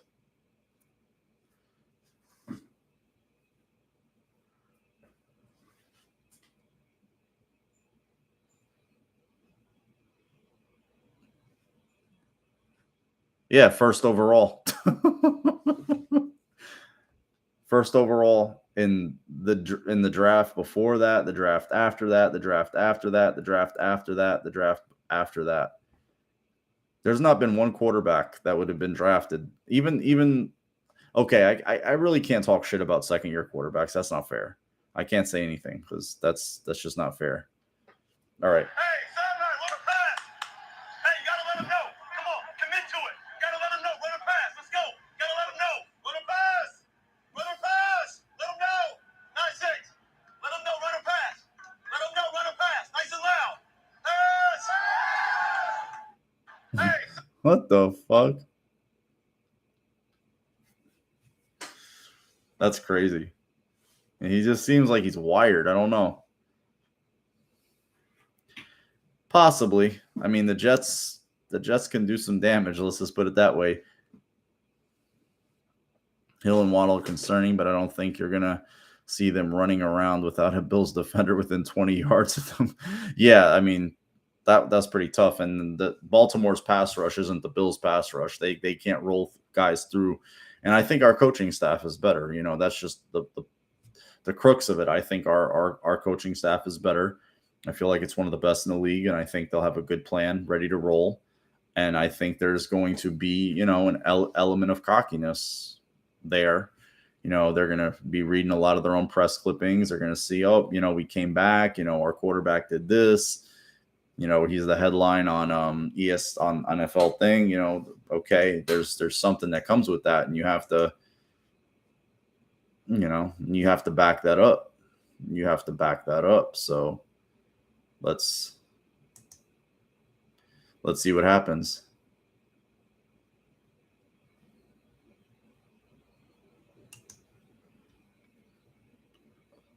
Sorry, I'm just scrolling through, seeing if there's anybody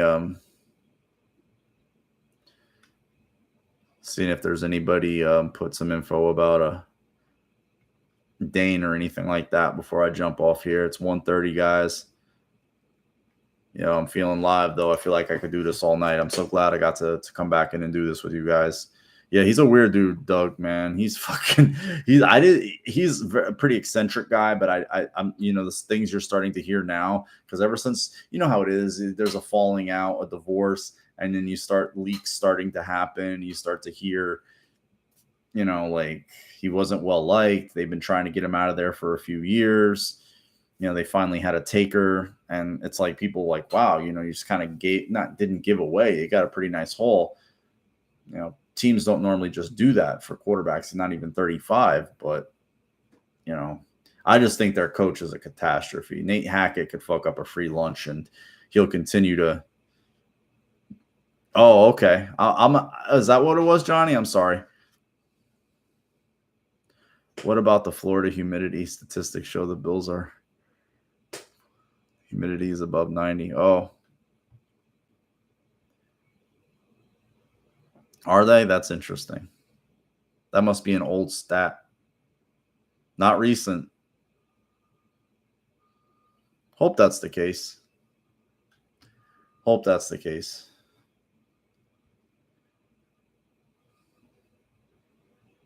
Yeah, he was, but it was Doug Marrone calling the plays. It was 13, 14. Was the OC in 14? I'm not sure. Or did he get fired in 14? I can't remember. Just not a good. Well, I just know they have a better record than the Dolphins do, and they haven't lost to the Dolphins for how many straight times? Almost 7. So that's the stat that matters.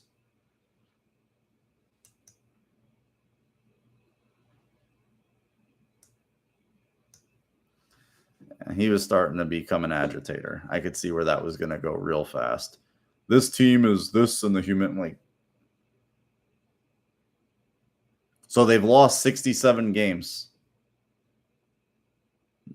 You fucking stupid. Fitzpatrick called Wilson out saying he's weird when you have your own office in the locker room and don't shower with the guys. That's what makes Josh. Oh, yeah, I didn't see that. I didn't see that, Jake. You're up there, so you know better than anybody in this room. You're gonna hear it. Yeah, like I just took that as like bullshit, but then you just started seeing the clown shit, and I was just like, all right, dude, you're gone. Basically, Josh is he's a Charles Clay pass drop away from being undefeated against that team. And then, again, like I said, like the one kid, he gets real brave when he feels like his team is good. I remember it was in 2020. He felt like, they had got off. The Dolphins had a solid start. And he's like, yeah, Bills and Dolphins will be battling for decades and yada, yada, yada. And I'm just like, okay, calm down. And at the end of that year, after the Bills smoked them 50-something to whatever, they had to go to the playoffs. The Bills played their backups for a half, and they got smoked. He didn't show up. He's one of those people. Like, he shows up when he feels like he can, when he feels brave, and then he goes missing when shit doesn't go his way. He goes and hides. So those type of people, like, I know how to deal with them. Like, you don't fuck with them far and fast. You kind of like shoot them away. They're like pests. And if they're going to come in here just to agitate and like passively aggressively needle, that shit annoys me more than a straight up troll. Like, if you're just going to just try to, you're going to lurk in here and passive aggressively needle, I'm going to get you to fuck up on out of here. Or one of the dudes will get you to fuck up on out of here.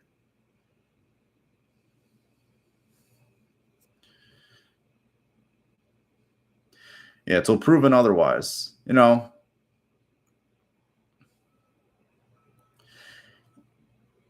like, what is that? 14. So they've only won 14 games and they've lost 60.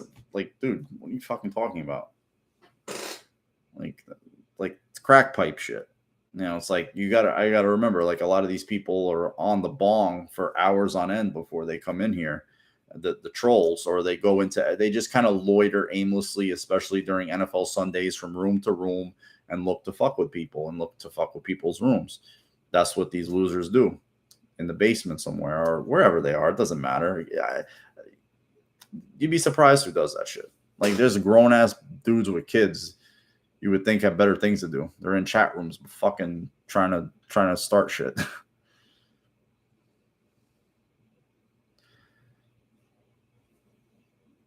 How much of a loser do you have to be? There's a lot of people who do it, Trevor. You'd be shocked. There's a lot of people who do it. There's a lot of people who will go out of their way because they feel like, hey, it's like last year. I remember I came in, I opened the room after the Patriots, won 14-10 on Monday night. I remember the Tennessee loss, 38-35. There was a lot of trolls. Yeah, dude, 97, Doug. Not now we feel old because that man was on the sideline when we started this love affair. He was there, and he's up there quoting, old co-college guy. Crazy seeing him out there. I mean, they have a very transient fan base. They have their fan. I mean, you got to be a diehard fan of theirs. Considering the quarterback situation, they haven't had one since Marino, and they haven't won a playoff game since 2000. So, I mean, again, they had a good win. That's a hell of a. I mean, you come back from that many points. That's impressive. Enjoy that. And I know they want to beat the Bills. I can imagine. I'd want if I was a fan, but I'm not. I'm a Bills fan, so fuck you. This is a Bills room. I'm gonna hold our team curb stomps the fuck at y'all. And send you on back, down the road, pats you on the head, kicks you in the ass, and that's that. My dad, yeah, I remember you told me your dad's a Dolphins fan. A lot of Dolphins fans are like that, Trevor. It's like they kind of like either left with Marino and Shula, or there's a very few of the diehards who kind of held on and stayed. But if you go to Miami, Miami's full of people from everywhere else. There's very few people who are born in Miami that either one stay in Miami or two start rooting for the Dolphins. That just doesn't happen. There's going to be a hell of a lot of Bills fans there on Sunday. That's for sure. There's always a lot of Bills fans there on Sunday. And there's damn well the Bills will put that out there for Johnny. They do. I've seen that. They still put that out there.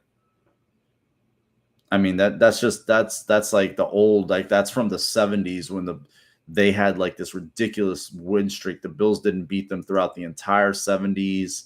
And then the final, when Joe Ferguson had that big game and they finally won and the goal post game, all that stuff. You guys have seen that. I would never look at schedules because it's like you don't know how teams' injuries are going to change the complexion of a game when you just never know. How about what the fuck is going on in Chicago? How do you have a quarterback, right, who's only thrown 28 passes in this day and age? Like this is a guy that they drafted in the first round.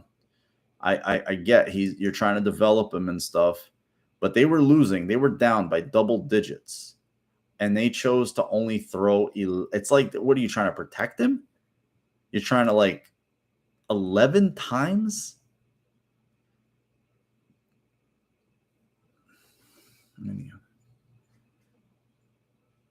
Yeah, there's a lot, Andrew. There's a shit ton. Barkley in basketball, Drexler in basketball, even some in baseball. There was just some that they just never won. They just never got there. They never won. And they just kind of played their career, and that was it. Football too. No, I don't. Trevor, I have no clue. Not a clue. Crazy killer. Oh, on paper, yeah. It's just on paper. It looks easy, but you never know. Like something happens with them. No, anything could happen. I mean, and they ran up the 132 yards rushing. I mean, Montgomery had a $122 on 15 carries, but even then, you're down by like you're down 24/7, and you have your quarterback throw 11 times. That's insane. Like, what are you like? What are you doing? What are you doing? Like, do you want to win? Do you want to try to win, or do you want to just like keep them in a bubble? Like, we don't want to expose them. He looks like it, but even them, he got pulled. He got pulled yesterday in Denver. I know, because it's Denver, it's Houston. It wasn't a sexy game. It wasn't a fun game to watch. And I know he played, but he said like something about Jeff Driscoll giving him a spark or something. I saw a quote. I don't know. I don't know if that was from today. Let me try to go back and watch it, because this guy was talking. This guy who covers them. Let me make sure I got that right, because Lovie Smith, blah blah blah blah blah.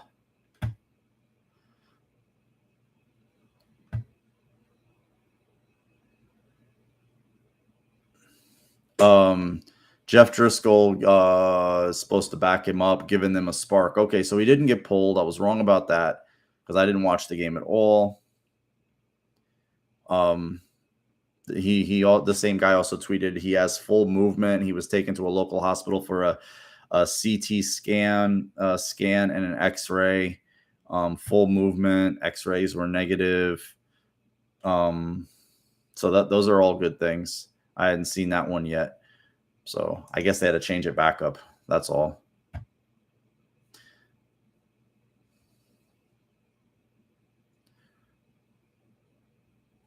Yeah, I mean, I don't like that either.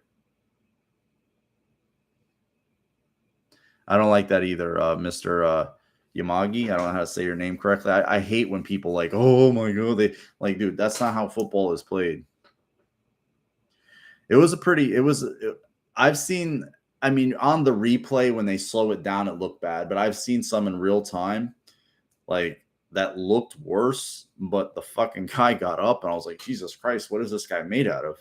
He must have like Teflon tendons and like alligator skin or something. This is just crazy. It was the slow motion replay when you get to like really watch Edmonds come in and just like even me, like if I'm doing that to myself, like that like starts to hurt, right? Like, that doesn't feel comfortable.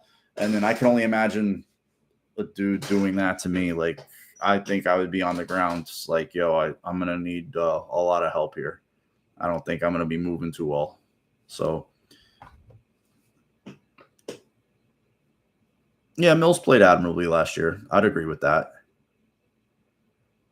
He did a lot with a little, and they almost beat the Patriots too. They almost beat the Patriots. I just think, he's kind of in a situation where they're just hanging out. They don't know what he is. He's not particularly mobile. Yeah, Edmonds must feel like shit. That's the guy. So like Sans Jackson, and probably Jackson's family. Edmonds probably feels like fucking. I'm sure he's gone and seen him and everything. It's mountain football. Oh, okay, bro. I didn't recognize the name. Oh, they've been in here. A couple of them have been here, kind of needling, trying to like do shit, but I just kind of I just get them out of the room real fast. I'm just like that passive aggressive trolling shit, because it's not even trolling. It's kind of like they were just gonna lurk here and we're gonna incrementally put comments in the room to like sort of rile people up. Oh, there you are. Why are you like Johnny V? Did you get a new Twitter handle, Johnny? Oh, you're there. I don't know why. Like, it didn't come into my regular box. Like, seriously, it went to another box. What is Russ doing here? It's like she has him performing. You could tell like it's her. Like she's trying to turn him into like a Hollywood dude.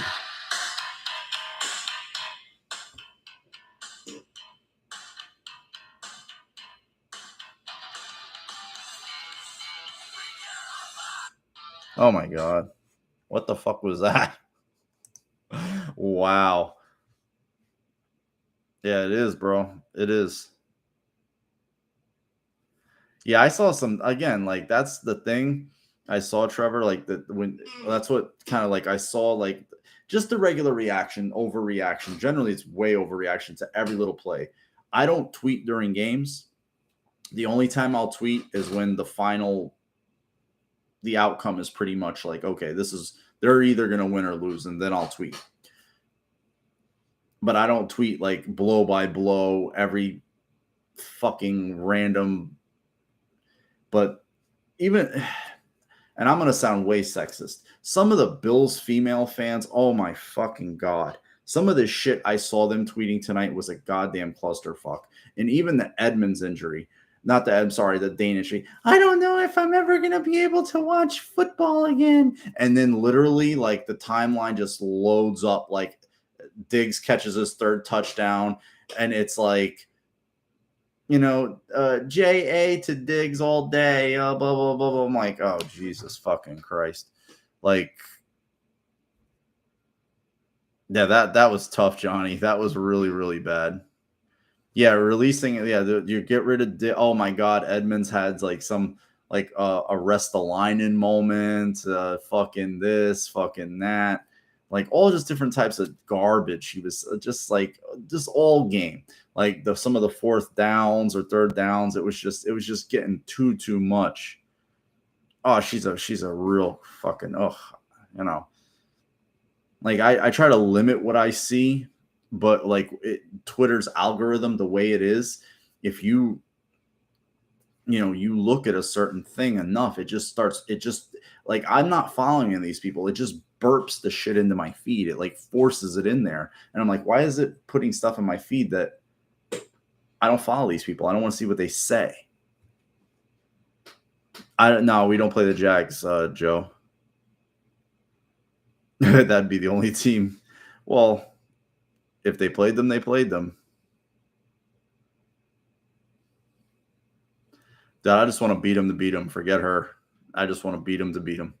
I could care less about her, whether she exists, whether she doesn't. She's a classic example of like some guys run their house, some men, and some men run around their house. And I guess Mahomes on the football field's a boss, but he definitely that woman wears the pants.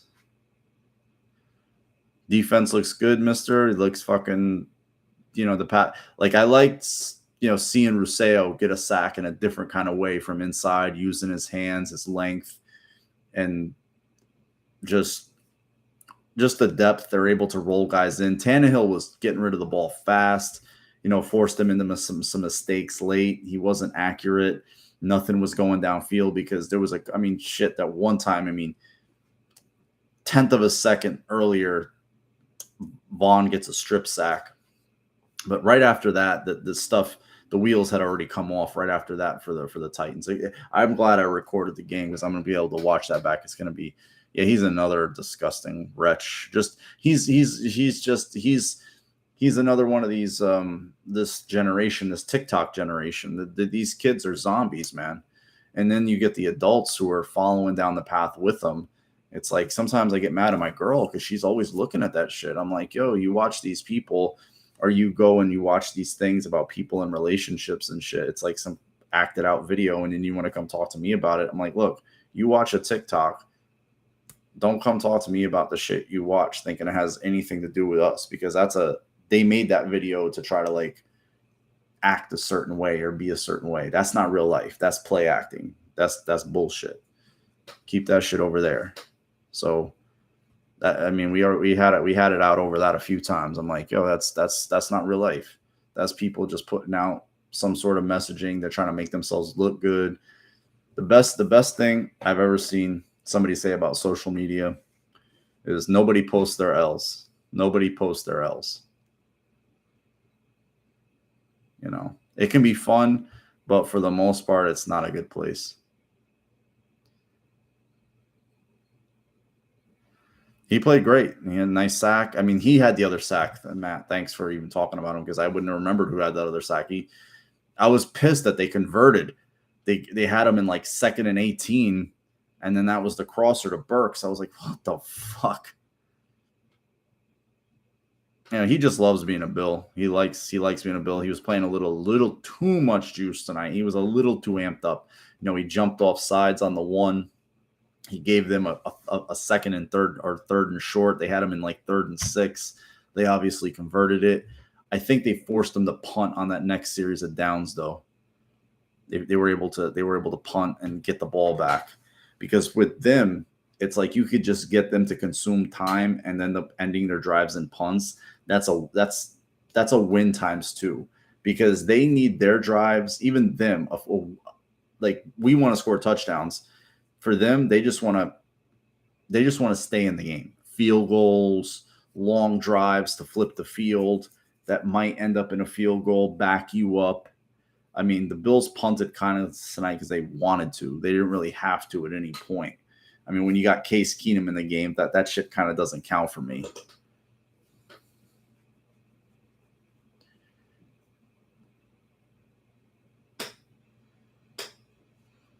Yeah, dude, there's always some scumbag out there. And that's the thing I don't like about sports now, and just society in general. There's these people who anoint themselves like, I got the dirt sheets on everybody, and I'm going to tell it. It's like, it's my business to know your business so I can tell everybody else. Or it's my business to inflame you, put you on blast, and fuck with you. Or like have some hot take about this, or have some... No, just like, that's why I like sports. To me, sports is serious. I like it. And I don't want it to be fucking tabloided up and fucking glitzed up. And I hate that shit. I hate that shit. I don't want no part of that. Adam Schefter is another one.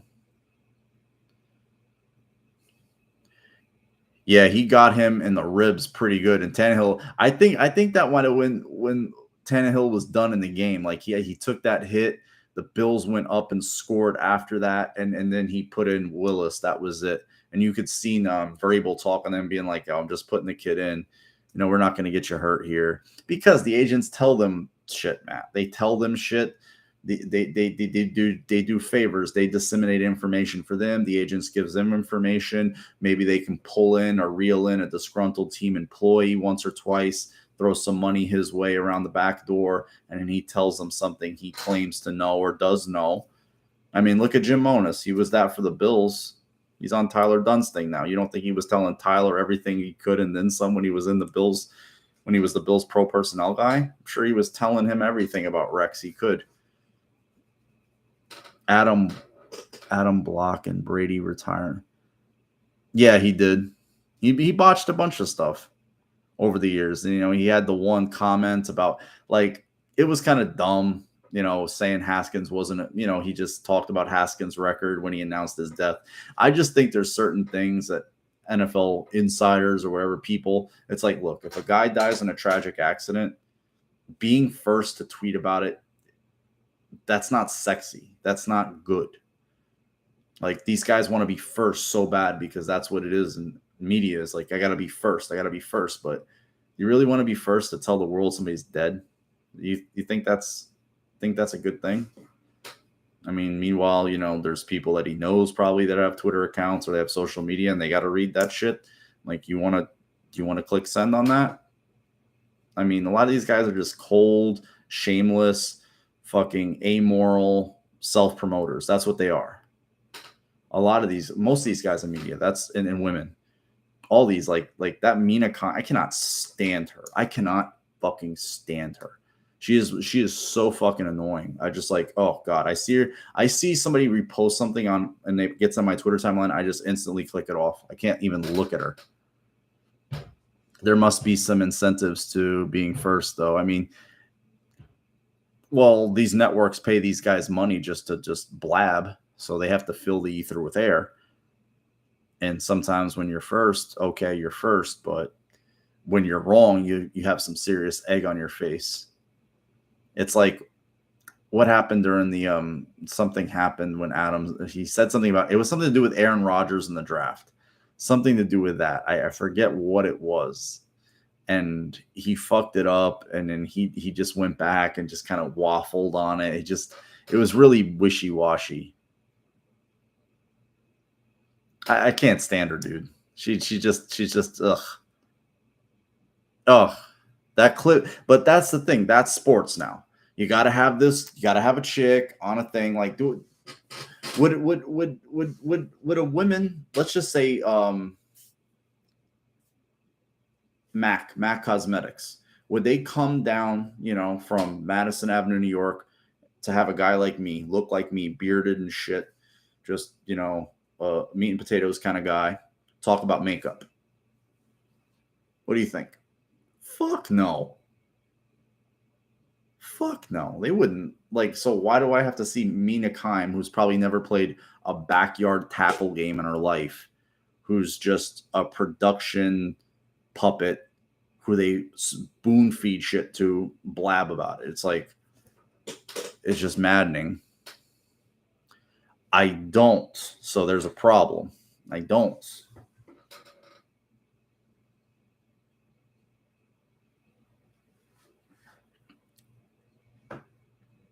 Riddick, right?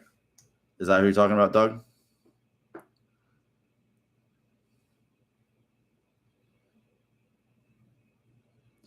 Yeah, but it's just like they've done that a couple of times, but that they get traffic from it. I mean, he seems like the type, he's always got the sharp suit.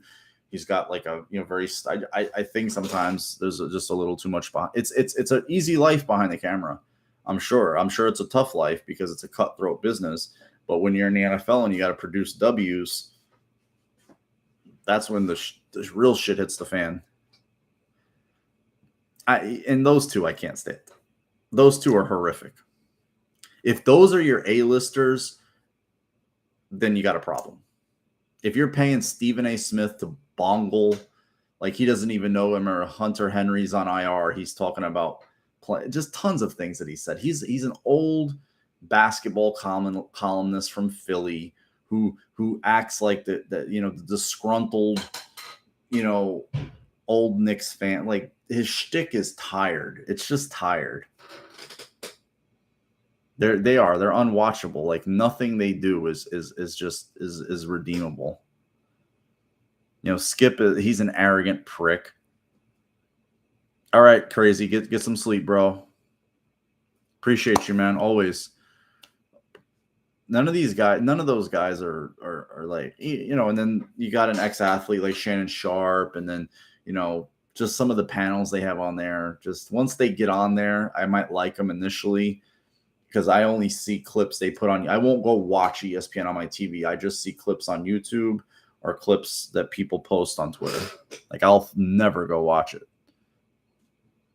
Yeah, because he talks about football, Trevor. He talks about the meat and potatoes, the nuts and bolts of football. But see, that doesn't sell. It's this, like Joe says, over the top, honk, fucking hot take, panic button bullshit. That's what they like. All this fluff and noise pollution. Get that shit the fuck up on out of here. Do I like Rich Gannon? You gotta specify a Rich for me. Rich Eisner, I mean, those guys. I mean, those guys are all interchangeable to me. Like Mike Tirico, Rich Eisner. I can't stand Collinsworth. I fucking can't stand him. I'm tired of Al Michaels. He needs to go. He's a relic. He needs to go the way of the dodo bird. Can't. But then again, who are you gonna put? I like the guy. I like Gus Johnson. If the NFL could get Gus Johnson, oh, you do, Johnny. You're just doing that to fuck with me.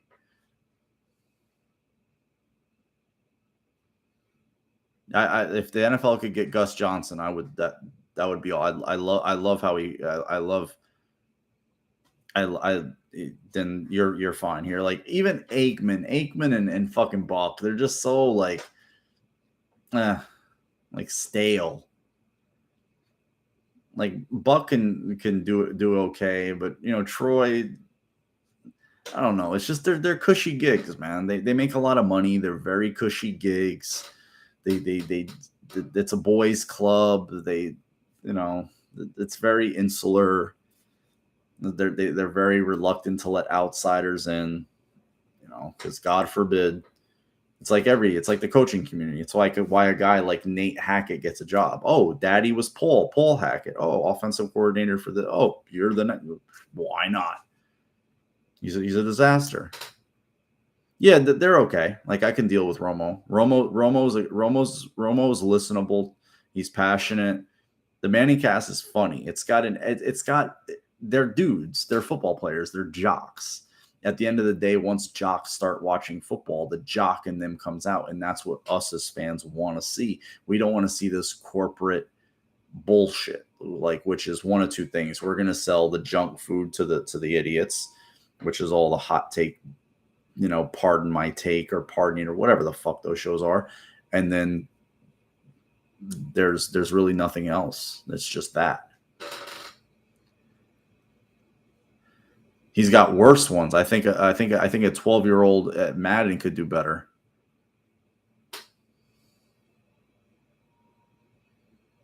He just talked. What did he talk about, dude? Did you pick any up, Matt? I despise him, Jake. He's got a very punchable face. Extremely punchable. Yeah, Eli's got a huge personality, and that's why his teammates liked him. I mean, you can actually see the guy Eli was probably with his teammates on TV. And it's like, we always saw him as this dry, very buttoned up, what do you call that? Very vanilla, just a very coach speak kind of guy. None of that with I think, that's who he was. An easy dude to like. Very easy dude to like.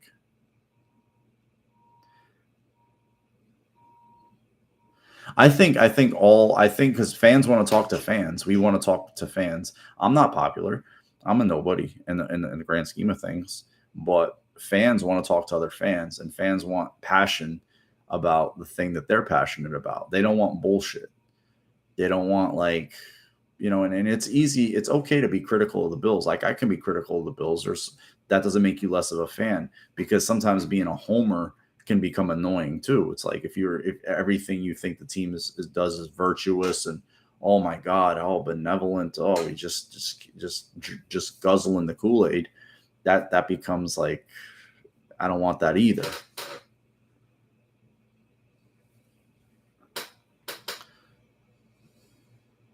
I didn't see that one. That must have been good.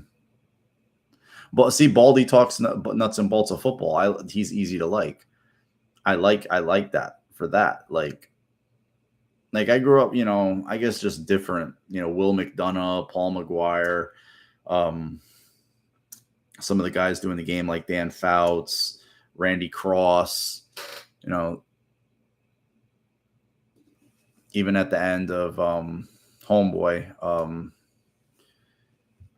you had John Madden. Just that day is really going to ask Peyton if he got booed when he went back to Indy, like Russ was in Seattle, and Eli goes, Peyton was cut. It was different. Not being her last complacency from. Oh, dude, don't get me started about the Yankees. I hate the way they're constructed. The only thing interesting about them is what Judge is doing. That's the only thing that's interesting about what's going on. It's the only reason I watch them. I hate the way the team is constructed. I fucking can't. Cashman is like the cockroach and Cher. Don't get me started about them. Fucking the announcer that I have escaped me. I was a little kid, but I was near the end of his tenure as an announcer.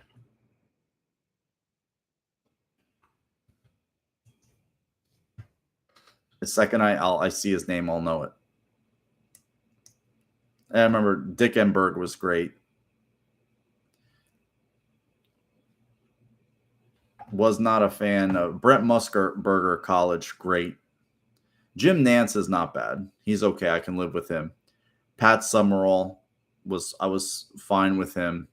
Hate Bob Costas, elitist prick.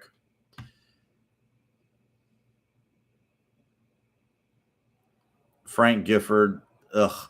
The only reason he was on TV because he was a giant great and who is what he was married to Kathy Lee. That was it. Dan Dierdorf was okay. He got a little doddering. Yeah, but way too smug. Could not stand him.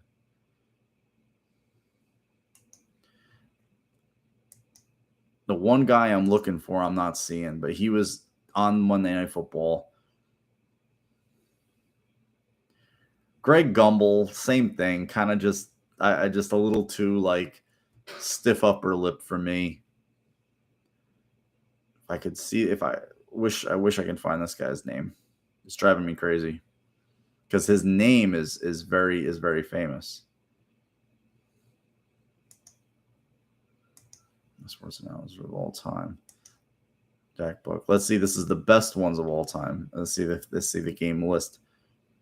Definitely not him. Definitely not him. For the life of me.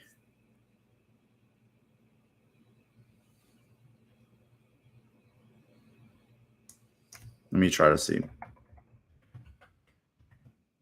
He was on Monday Night Football. He was on Monday Night Football. Howard Cosell. Howard Cosell. Sorry, guys. Not a fan of Herb Street. Not a fan. Yeah, Howard Cosell. It was there towards the end of him.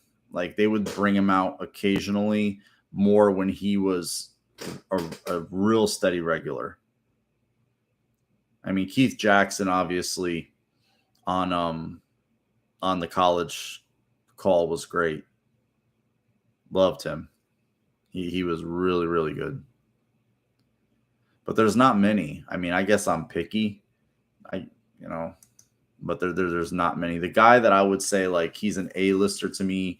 He doesn't. Maybe he gets a lot of credit, but I would put him up there for me. It would be Gus Johnson.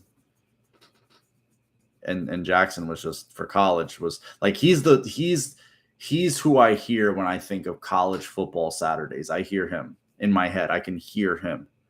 Charles Davis, I like Charles Davis. I actually like Charles Davis.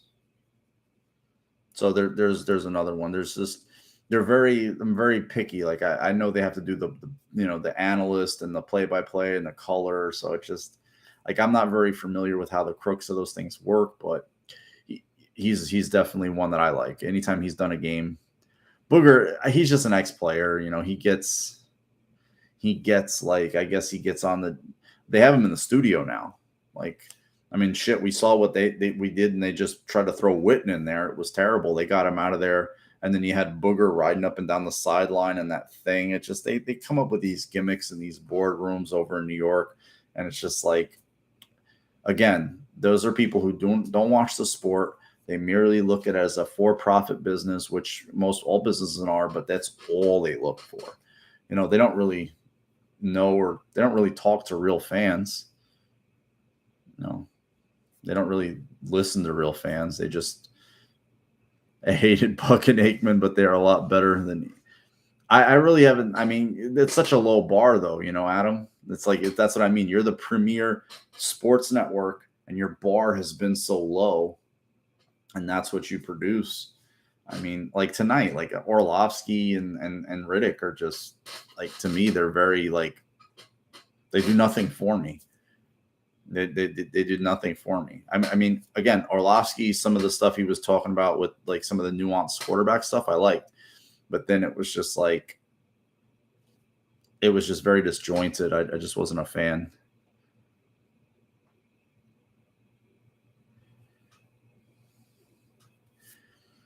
That's a shame. I don't know why he won't be calling any. Who does he work for? He works for NBC, right?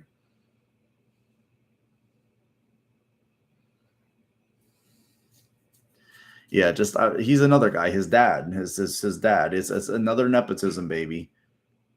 Kevin Harlan is fine. Kevin Harlan's fine. Because it's politics. Like if somebody's really good, sometimes that really good person is scary. It's just like, we know how good the fucking guy is. But he doesn't have the same friends as this guy and that guy. and that's all it takes. Like the right people or the wrong people don't like him or don't, that's it. That's all it takes.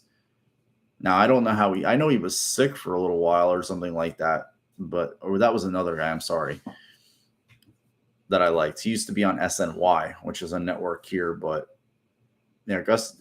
I remember when he was doing stuff on Show Sports. Gus Johnson. He actually did a few fights, and he was good at that. He was actually really good at that. Like I liked listening to a fight commentated by him. Well, the color was done by him. Oh yeah, probably the spray.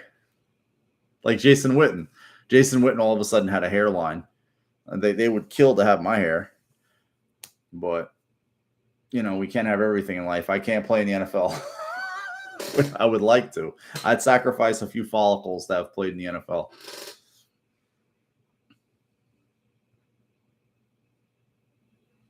Yeah, that's crazy, Johnny. I didn't know that. Wow. At this, give it.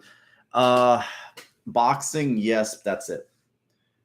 He's actually real good. Kellerman on ringside, I like. But like Kellerman behind the camera, Kellerman at the shows, absolutely not. A lot of these is cozy. It's a cozy job. They make some of these guys make 7 figures, man. That's dude. Pay me no figures to talk about sports, and I'll do it. None, because the reward is the conversation and the relationships I've had formed because of it. But if you put a nominal price on that like that, that's insane. I used to love those face-to-face things. Oh God, they had a show. I forget the show, but I've mentioned this before. It was on ESPN. I believe it was on ESPN, and I forget the guy who did it. I'm gonna look for it before I mention. I'm gonna look for it right now on YouTube. But they had one of these. It was a face-to-face like thing, and it turned bad quick. Let me see if I can find it.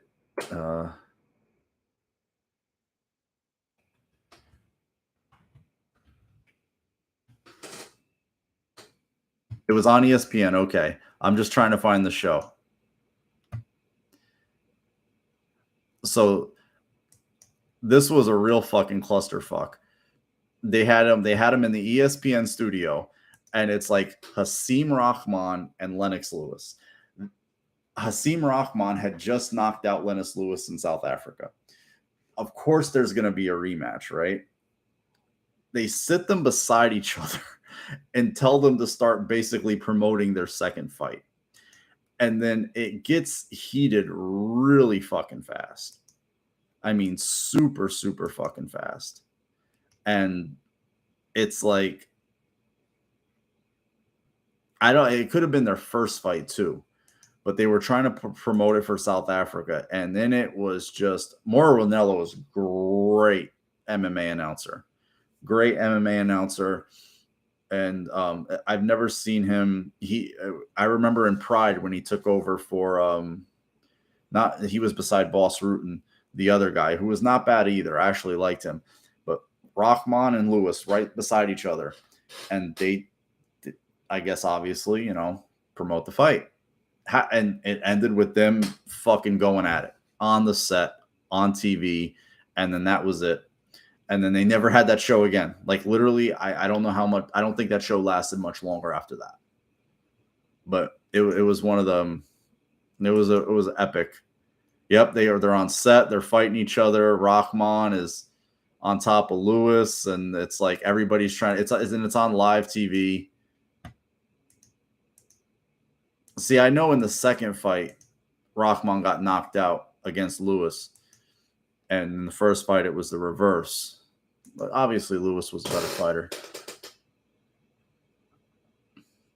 I'm trying to think of the first announcer, though.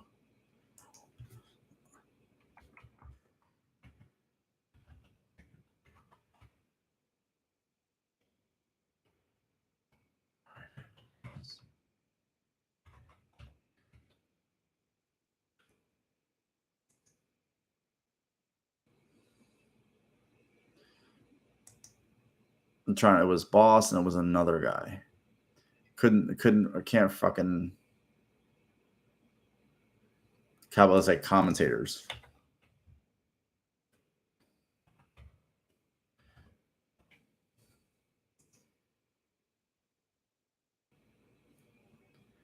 Steven Quattros. Jesus Christ. Steven Quattros was the guy's name. Super good. Super good. And then the guy who came in who took over, like, didn't like him, but he liked Morrow. And they loved Boss. But, you know, Morrow was good too.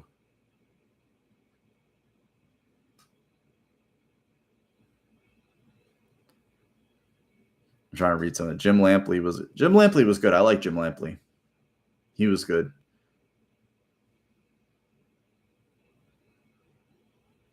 Really good.